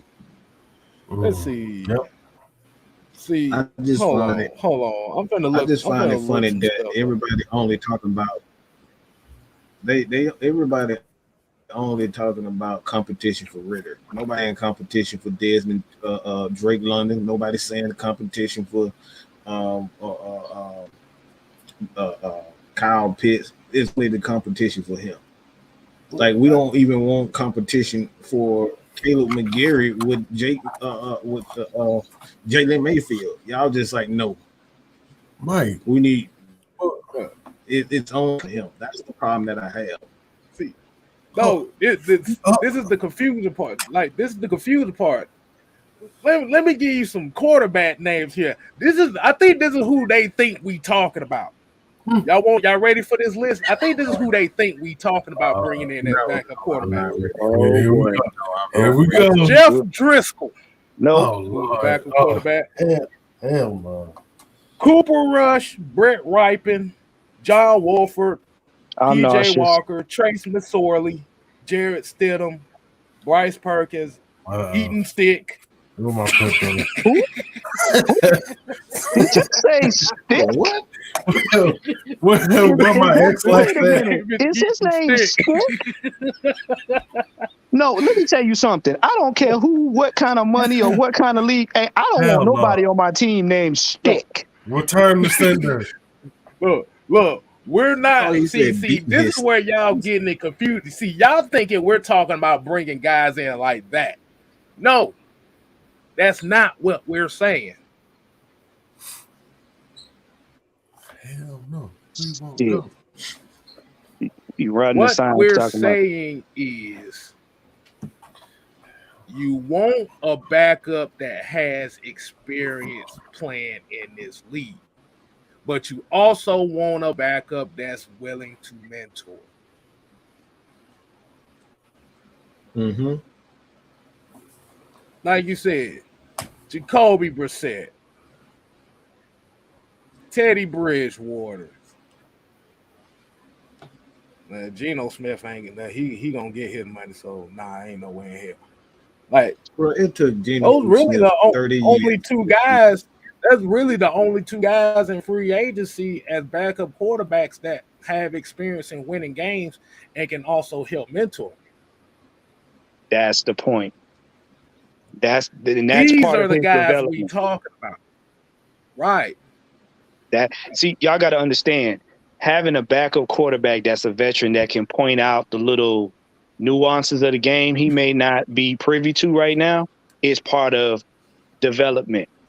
It ain't just the coaching. It ain't just him reading the playbook.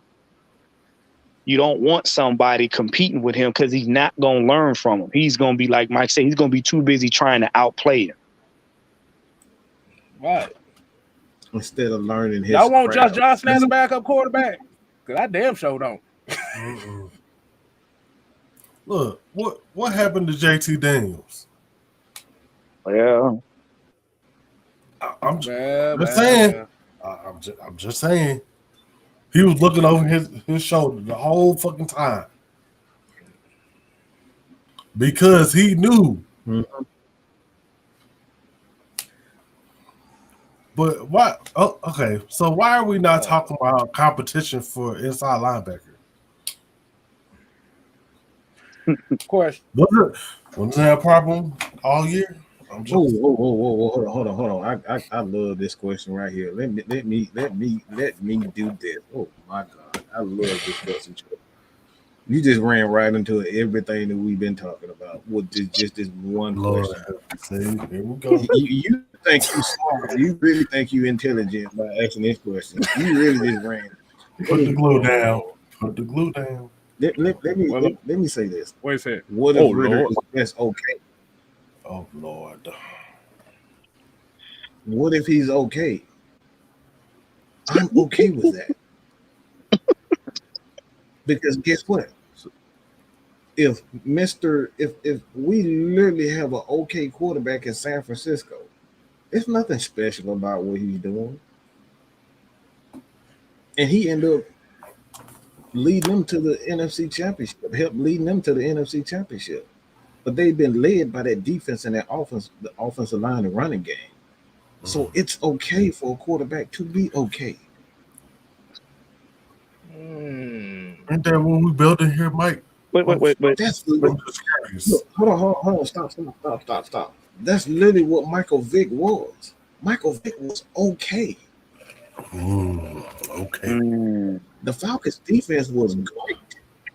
Bingo. The Falcons defense was led by guys like Johnny Abraham and Jonathan Babineau. Yep. They were literally okay. The offense wasn't great. They couldn't pass a damn lick outside of to Algie Crumpler. But they ran the damn ball and they played solid defense. I'm okay with our quarterback being fine.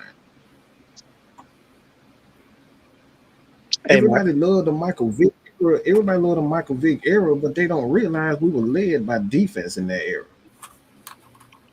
Facts. By what?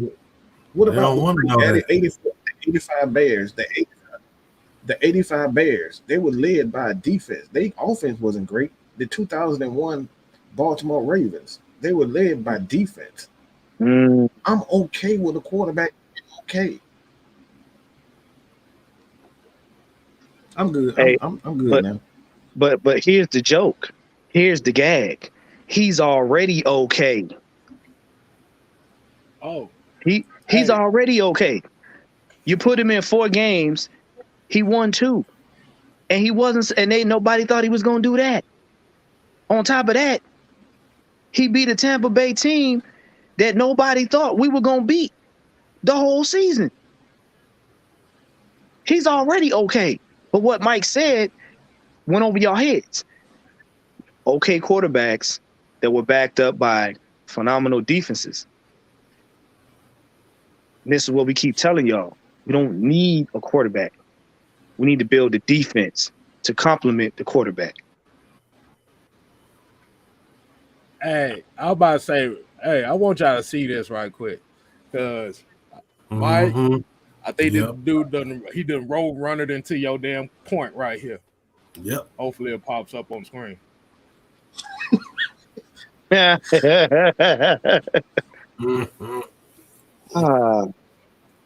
You just answered your own damn question right there. Get them in their feelings and the bias is exposed. Yep. You answered your damn question right there. They set themselves on They fire have every the best roster. They can afford an okay quarterback. We can't. So why the fuck are we talking about this shit? Well, we got a whole goddamn roster we need to that we're trying to build. Because we don't like Ritter. And instead of admitting we don't like Ritter, we're coming up with all of these goofball excuses to combat the fact we don't like Ritter. So anything other than, hey, Ritter's going to work for us, just say you don't like Ritter. And we'll build a team, okay? Okay, Pumpkin? Just like Drew here said, again, build the team. Boy, build the team. Hey, y'all. Drew said build a team. Build boy. We need defense. Here. And since we're going to use San Francisco,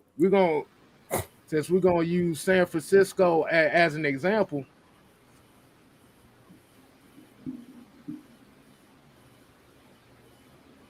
So we're gonna use San Francisco as an example. Said Bubba said been working on that defense for more than 2 years. It didn't just come out of nowhere. Man, San Francisco been building that defense for at least 6+ years, bro. Yeah. Come on, man. That's the Thank you. culture in San Fran. Is defense Thank and you. running the fucking football. That's been that culture since the 90s, bro. Come You don't get a top anything defense in 1 year. on, guys. I'm sorry. From start to finish, you do not get a top ranked defense in any team in 1 year. Cut it out. Use your brain cells, son. You Use ain't your even, brain cells. most teams don't even have the capital to get all the players they want to get in one draft. So how are you figuring they're gonna have a defense like that that's gonna be jiffy quick? It don't work like that. Hey, we're gonna start winding it down here in a few minutes, but I just came with an epiphany. I know what the problem is. Uh-oh. I know what the problem is. It ain't Desmond Ritter.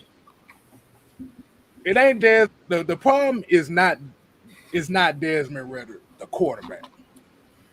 Oh, The problem isn't I know Desmond what's Ritter, the going. quarterback. I see where you're going with this. The problem is Desmond Ritter doesn't have the star power at the position.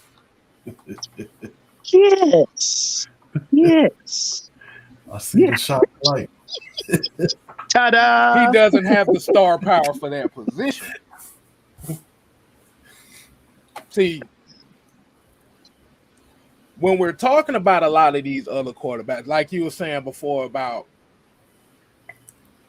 the putting the shine on the quarterbacks like the other ones, remember, these were guys that were backed up by media hype, and it was like, okay, yes, this is the guy that you must see. This is the guy that you must see. Desmond Ritter is not one of those guys. He doesn't have that media hype like that. Really, the main hype he really only gets is, let's just be honest. He's like the motherfucker that be eating baking soda. That's what he is. You know how motherfuckers do baking soda? Just like, bro, how you like that plain shit? That's what they. That's what Desmond Ritter. Hey, All right. go to the Boiled club, chicken. get you a club soda. Hit boiled chicken with no seasoning. No seasoning at all. No That's what they is. Seasoning. Hey, Mike, got a question though.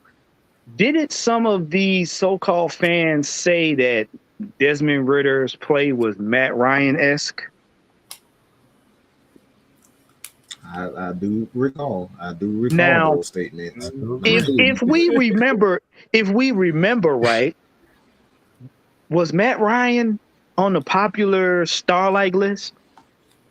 No. I don't think so. See, so if you have a player that is Matt Ryan-esque and Matt Ryan wasn't a quote unquote celebrity star type player, you kind of see where this is going. He's a boring yet effective quarterback. See, So I'll say this: we want to be entertained losers instead of uncomfortable winners. Mm-hmm. basically acting like a bunch of mean girls. Let's just be real. Pretty Wow. much. Pretty much. Damn, I mean, girl. Hold on, I need to look up something real quick. I gotta look up something. Lamar Jackson elevated. They said Mahomes and Jackson have elevated average rosters. Baltimore has had one of the top defenses in this league for the last 6 years. I don't know if that's considered average. Patrick Mahomes literally winning. Patrick Mahomes got drafted to a team that was 14-2 the previous year. Yeah, I don't know if that's average. yeah. The hell you talking about? Ain't nothing average about neither one of those rosters. The Nope. hell? Because Baltimore was known for their defense. Period. When you went to Baltimore, you knew you was gonna get dealt with on their defensive side. Trust me. Dog fight. Right.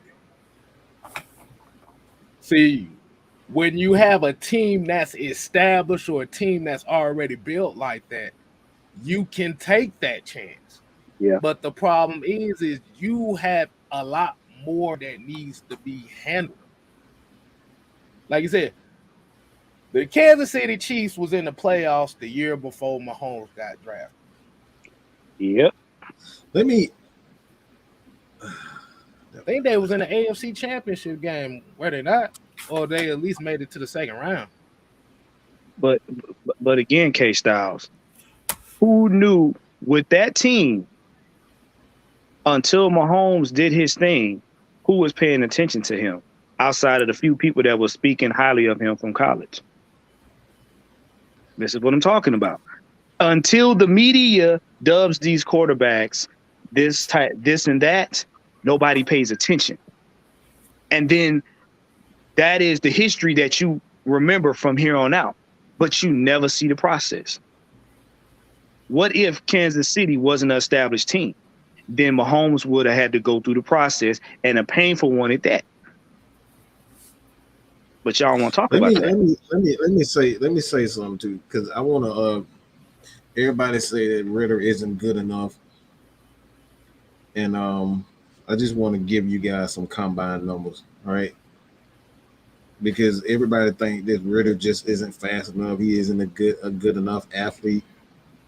See, I just want to give these numbers out real quick because everybody consider him not to be a good athlete.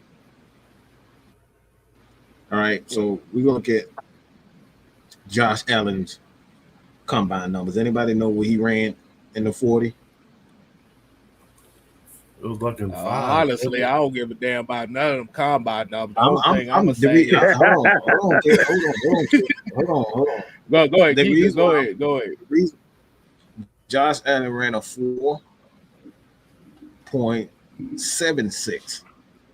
Aaron Rodgers ran a 4.71. All right. Desmond Ritter. Anybody want to take a guess what he ran? A 4.52. So the issue isn't the fact that he's a good enough athlete, because those guys that y'all admire aren't as good of an athlete than Desmond Ritter. That's a fact. You see how that works? Truth hurts. Let me read it. Let me read these numbers again. We're talking about the 40. All right. Mahomes a 4.8. Aaron Rodgers a 4.7. Josh Allen, the great Josh Allen, a 4.7. Desmond Ritter, a 5. So it's not a matter of is he a good enough athlete, because he's a great athlete. The numbers state that. The fact of the matter is it's your taste in quarterback, and everybody's entitled to their taste in quarterback. But don't make up bullshit narratives because you don't like them. Because if you knew what his numbers were, if you knew what his combine numbers and all this, well, you wouldn't be saying it. The fact of the matter, he doesn't run around like a damn chicken with his head cut off like every other quarterback in the NFL right now. Most of them, I would say. He actually wants to be a quarterback and stand in the pocket and deliver passes to his wide receivers. Different in his game. Because he is a great athlete. Great. The problem is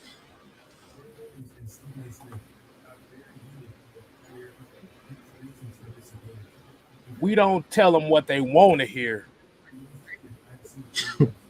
This is why we getting so much kickback. This is why we've been getting so much kickback for the last couple of years on the stuff that we be saying, because we don't tell people what they want to hear. Nope, not a bit.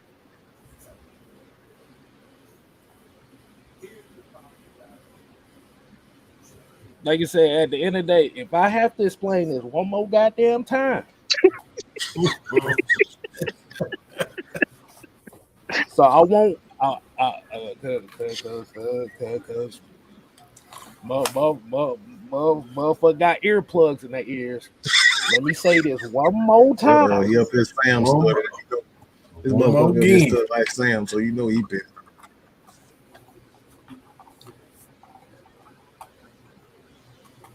Again, I am K-Styles, down let me say this. Go ahead. No, I'm sorry. Go ahead. Go ahead, Mike. I think everybody keep talking about like it's not a good sample size. Who said it's not a good sample size? Because you said that.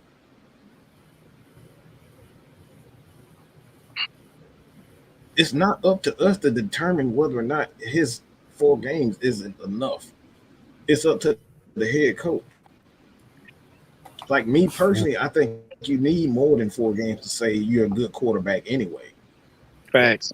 I only make a determination on what the quarterbacks are after 3 years, but it's not up to me to determine whether or not Desmond Ridder is good enough after 4 games. It's up to his coach to determine whether or not he's good enough. Because all of our takes are bullshit if we don't see him in practice. Right. You see where we're going with this? My opinion on this is faulted because I haven't seen him in practice. Your opinion on Desmond is faulted because you haven't seen him in practice.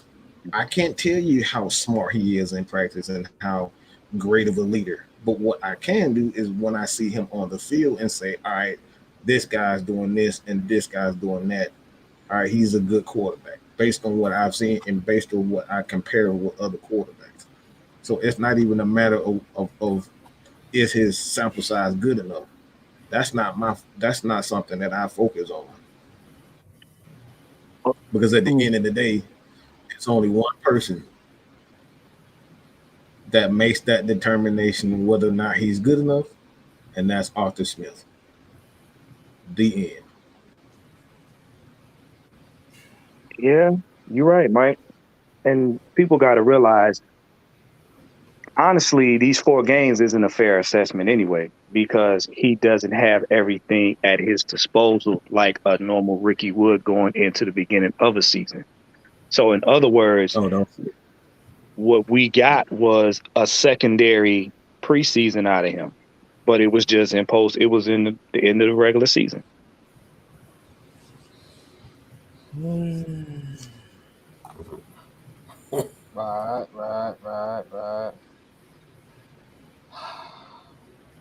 But like I was saying before, K-Styles is broken, bro. y'all are getting Woosah, this shit confused. Woosah.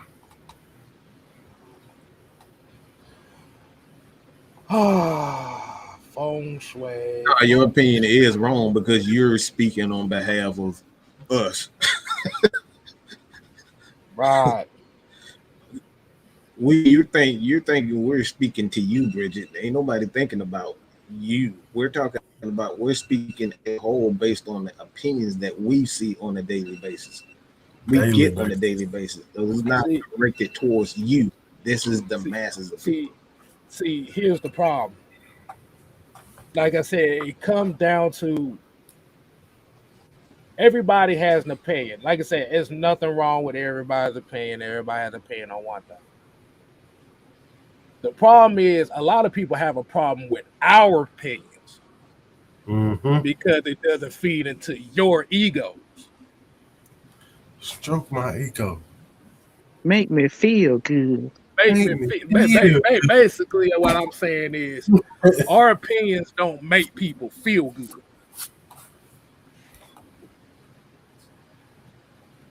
See, y'all want y'all opinions to be heard, and that is fine.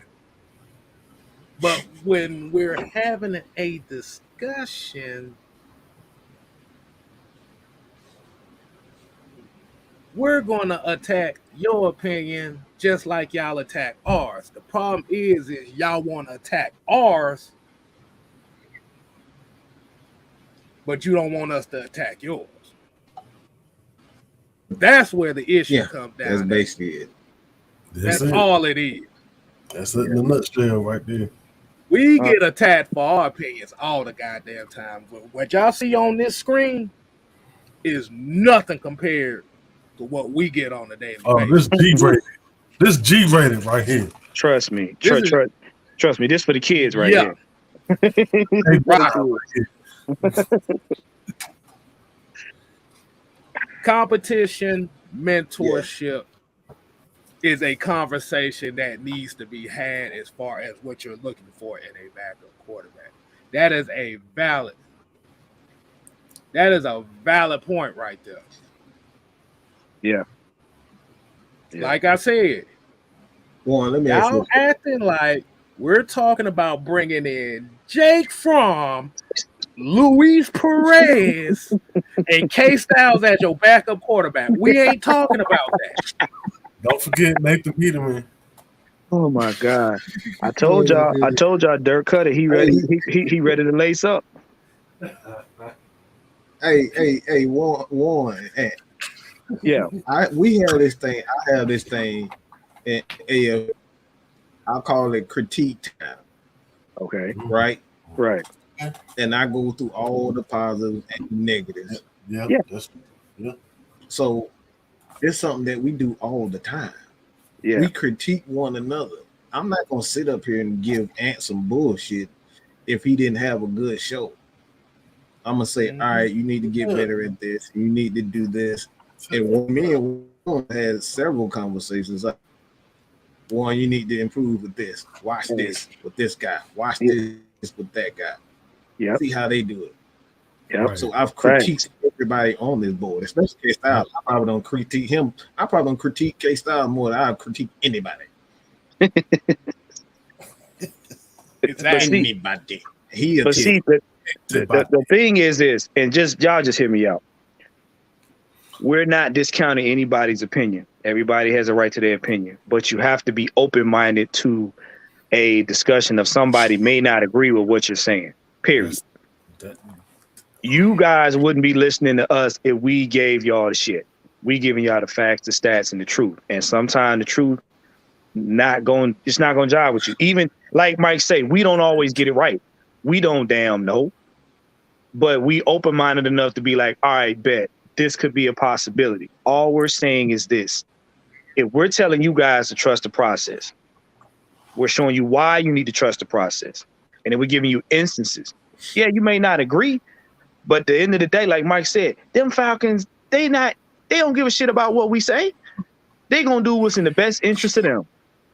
Yep. We can sit up here and give you a whole damn draft, tell you what's gonna happen and who gonna be the quarterback of what, and all that shit ain't gonna happen. And guess what? They don't give a damn if we mad about it. But one, how can you be open-minded if you don't take the cotton out your ears?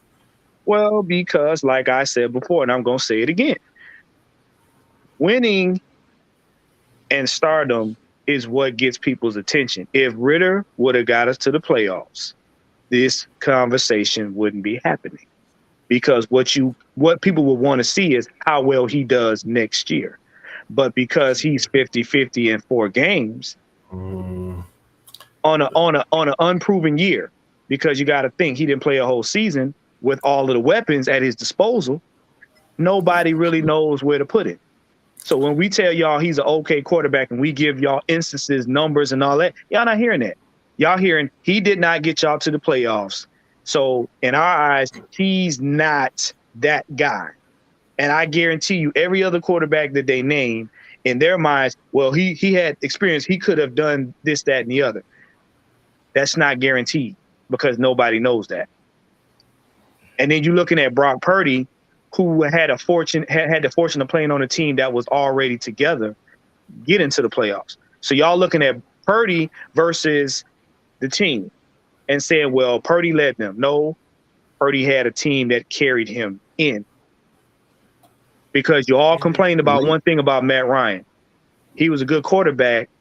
He scored a lot of points, but we didn't win the game. Let me say this to fan of Atlanta. Hit up Miss Maggie and we'll start that process for you. So just hit up Miss Maggie on Twitter. Email her at Maggie T at Atlanta Falcons Nation.com, and we will get that process started for you. But I'm telling you right now, if you don't like your ass yelled at, don't even bother. Don't do it. Don't you do it. Save yourself. Just saying. If you don't like being told about yourself, don't do it. I mean, let me say this one more time. This is the last time I'm gonna say this too. People gotta understand this too. If you can't write your sentence the proper way, the way that you want it to be to be put out, then write it the proper way. Because we're only reading what you state in your sentences that you're writing in the comments. So if your shit isn't straight, then don't come at us and say that our shit words are being put out in your mouth. You're saying this. Or better yet, we're gonna do an open show tomorrow. No, I don't think they're gonna. I don't think people gonna want to do that. Case. We're gonna do an open show tomorrow. You got the we're heart gonna do one tomorrow. Because the thing about we can do it. A lot of these stuff that gets misconstrued is you can misconstrue a sentence if you're just reading the statement. Okay. To get the very clarification of what somebody is saying is you need to speak it. Gotta speak it. Speak it. So tomorrow is your time to speak. If you feel like your message isn't being conveyed properly, tomorrow is your day. So Dre, Bridget, everybody that's in the chat, we're gonna be open tomorrow. So that's gonna be your time to shine. Cause like I said, I'm sick of reading shit. I need people to say something. Hey, K-Styles. I said this on my Twitter. And I stand by every word I'm about to tell y'all. Uh-oh. Nobody likes a villain, right? But nobody takes accountability for creating a villain. That's facts. And if we gonna be villains for trying to help educate, whether y'all like what we saying or not, or the way we're delivering it, that's fine. That's your personal right. But at the end of the day, here's my question. If what we're saying and how we're conveying it is so bad, why are y'all here? Why are y'all tuning in? And that's not a shot. That's a question you gotta ask. You gotta answer yourself, because at the end of the day, like Mike said before, and I'm being serious right now. We're trying to break up the bias or the total disrespect of this team. And in order for us to do that collectively, we got to have difficult conversations amongst ourselves that you're not going to get from the media. Because the media are going to do one or two things. They're going to sugarcoat the people that they like, and they're going to disrespect the ones that they don't. And if you don't have these difficult conversations, and if you don't get into your team like that, you're going to get around a bunch of people that ain't for this team. Bro, and then your feelings really going to be hurt. I'm struggling so bad not to do no. I'm not going to do a case. Like you I know said, exactly what I'm I know what you're saying. Like I said, tomorrow on the 6-man convo, we can continue this conversation. But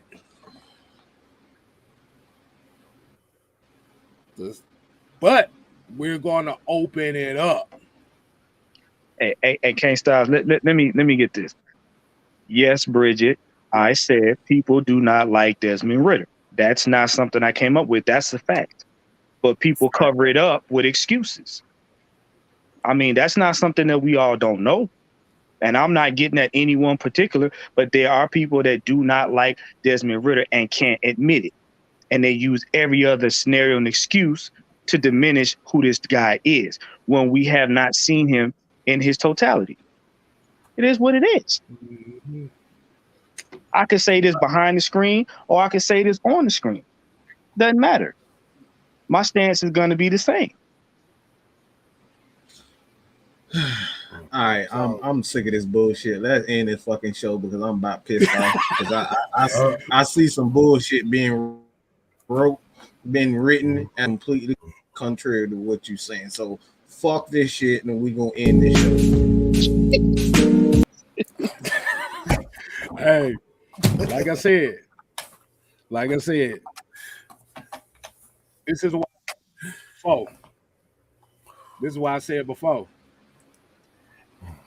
6-man K-Style, the heavy hitters, AFN, the whole conglomerate has essentially now became the bad guys of the Atlanta Falcon fan base. And I love every. I love it. I love it. We are the bad guys. Bro, I just want everybody to stand on their word. That's all I'm asking. Stand on your word. Because like I said, eyes and ears are everywhere. And I'm gonna keep it like that. Right. But Mike, hold on. How can you stand on your word? No. Let me cool down. Let me cool down just a little. Okay. Yeah. I'll leave it alone. I'll leave it alone.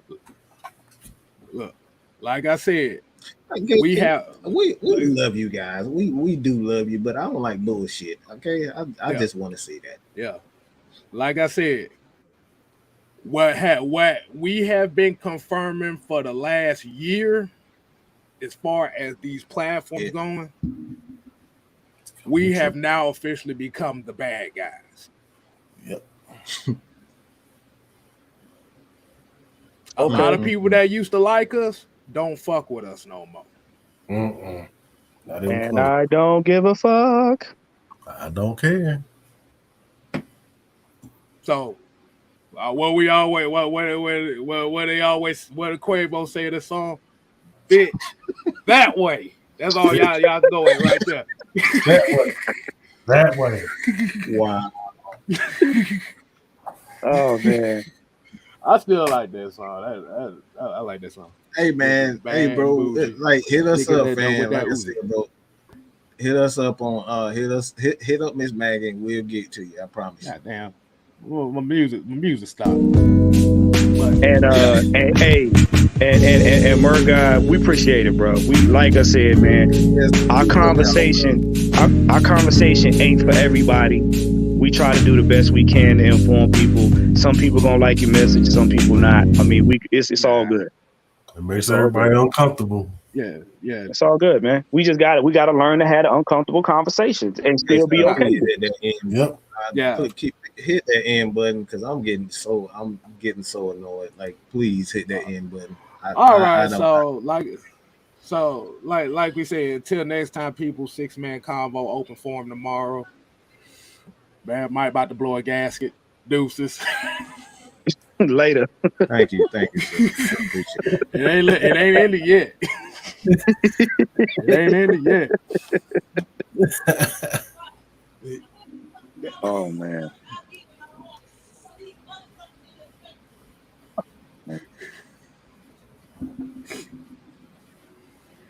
Good night, you all. Don't see no. Somebody end this shit. All right. Hold on. I got you.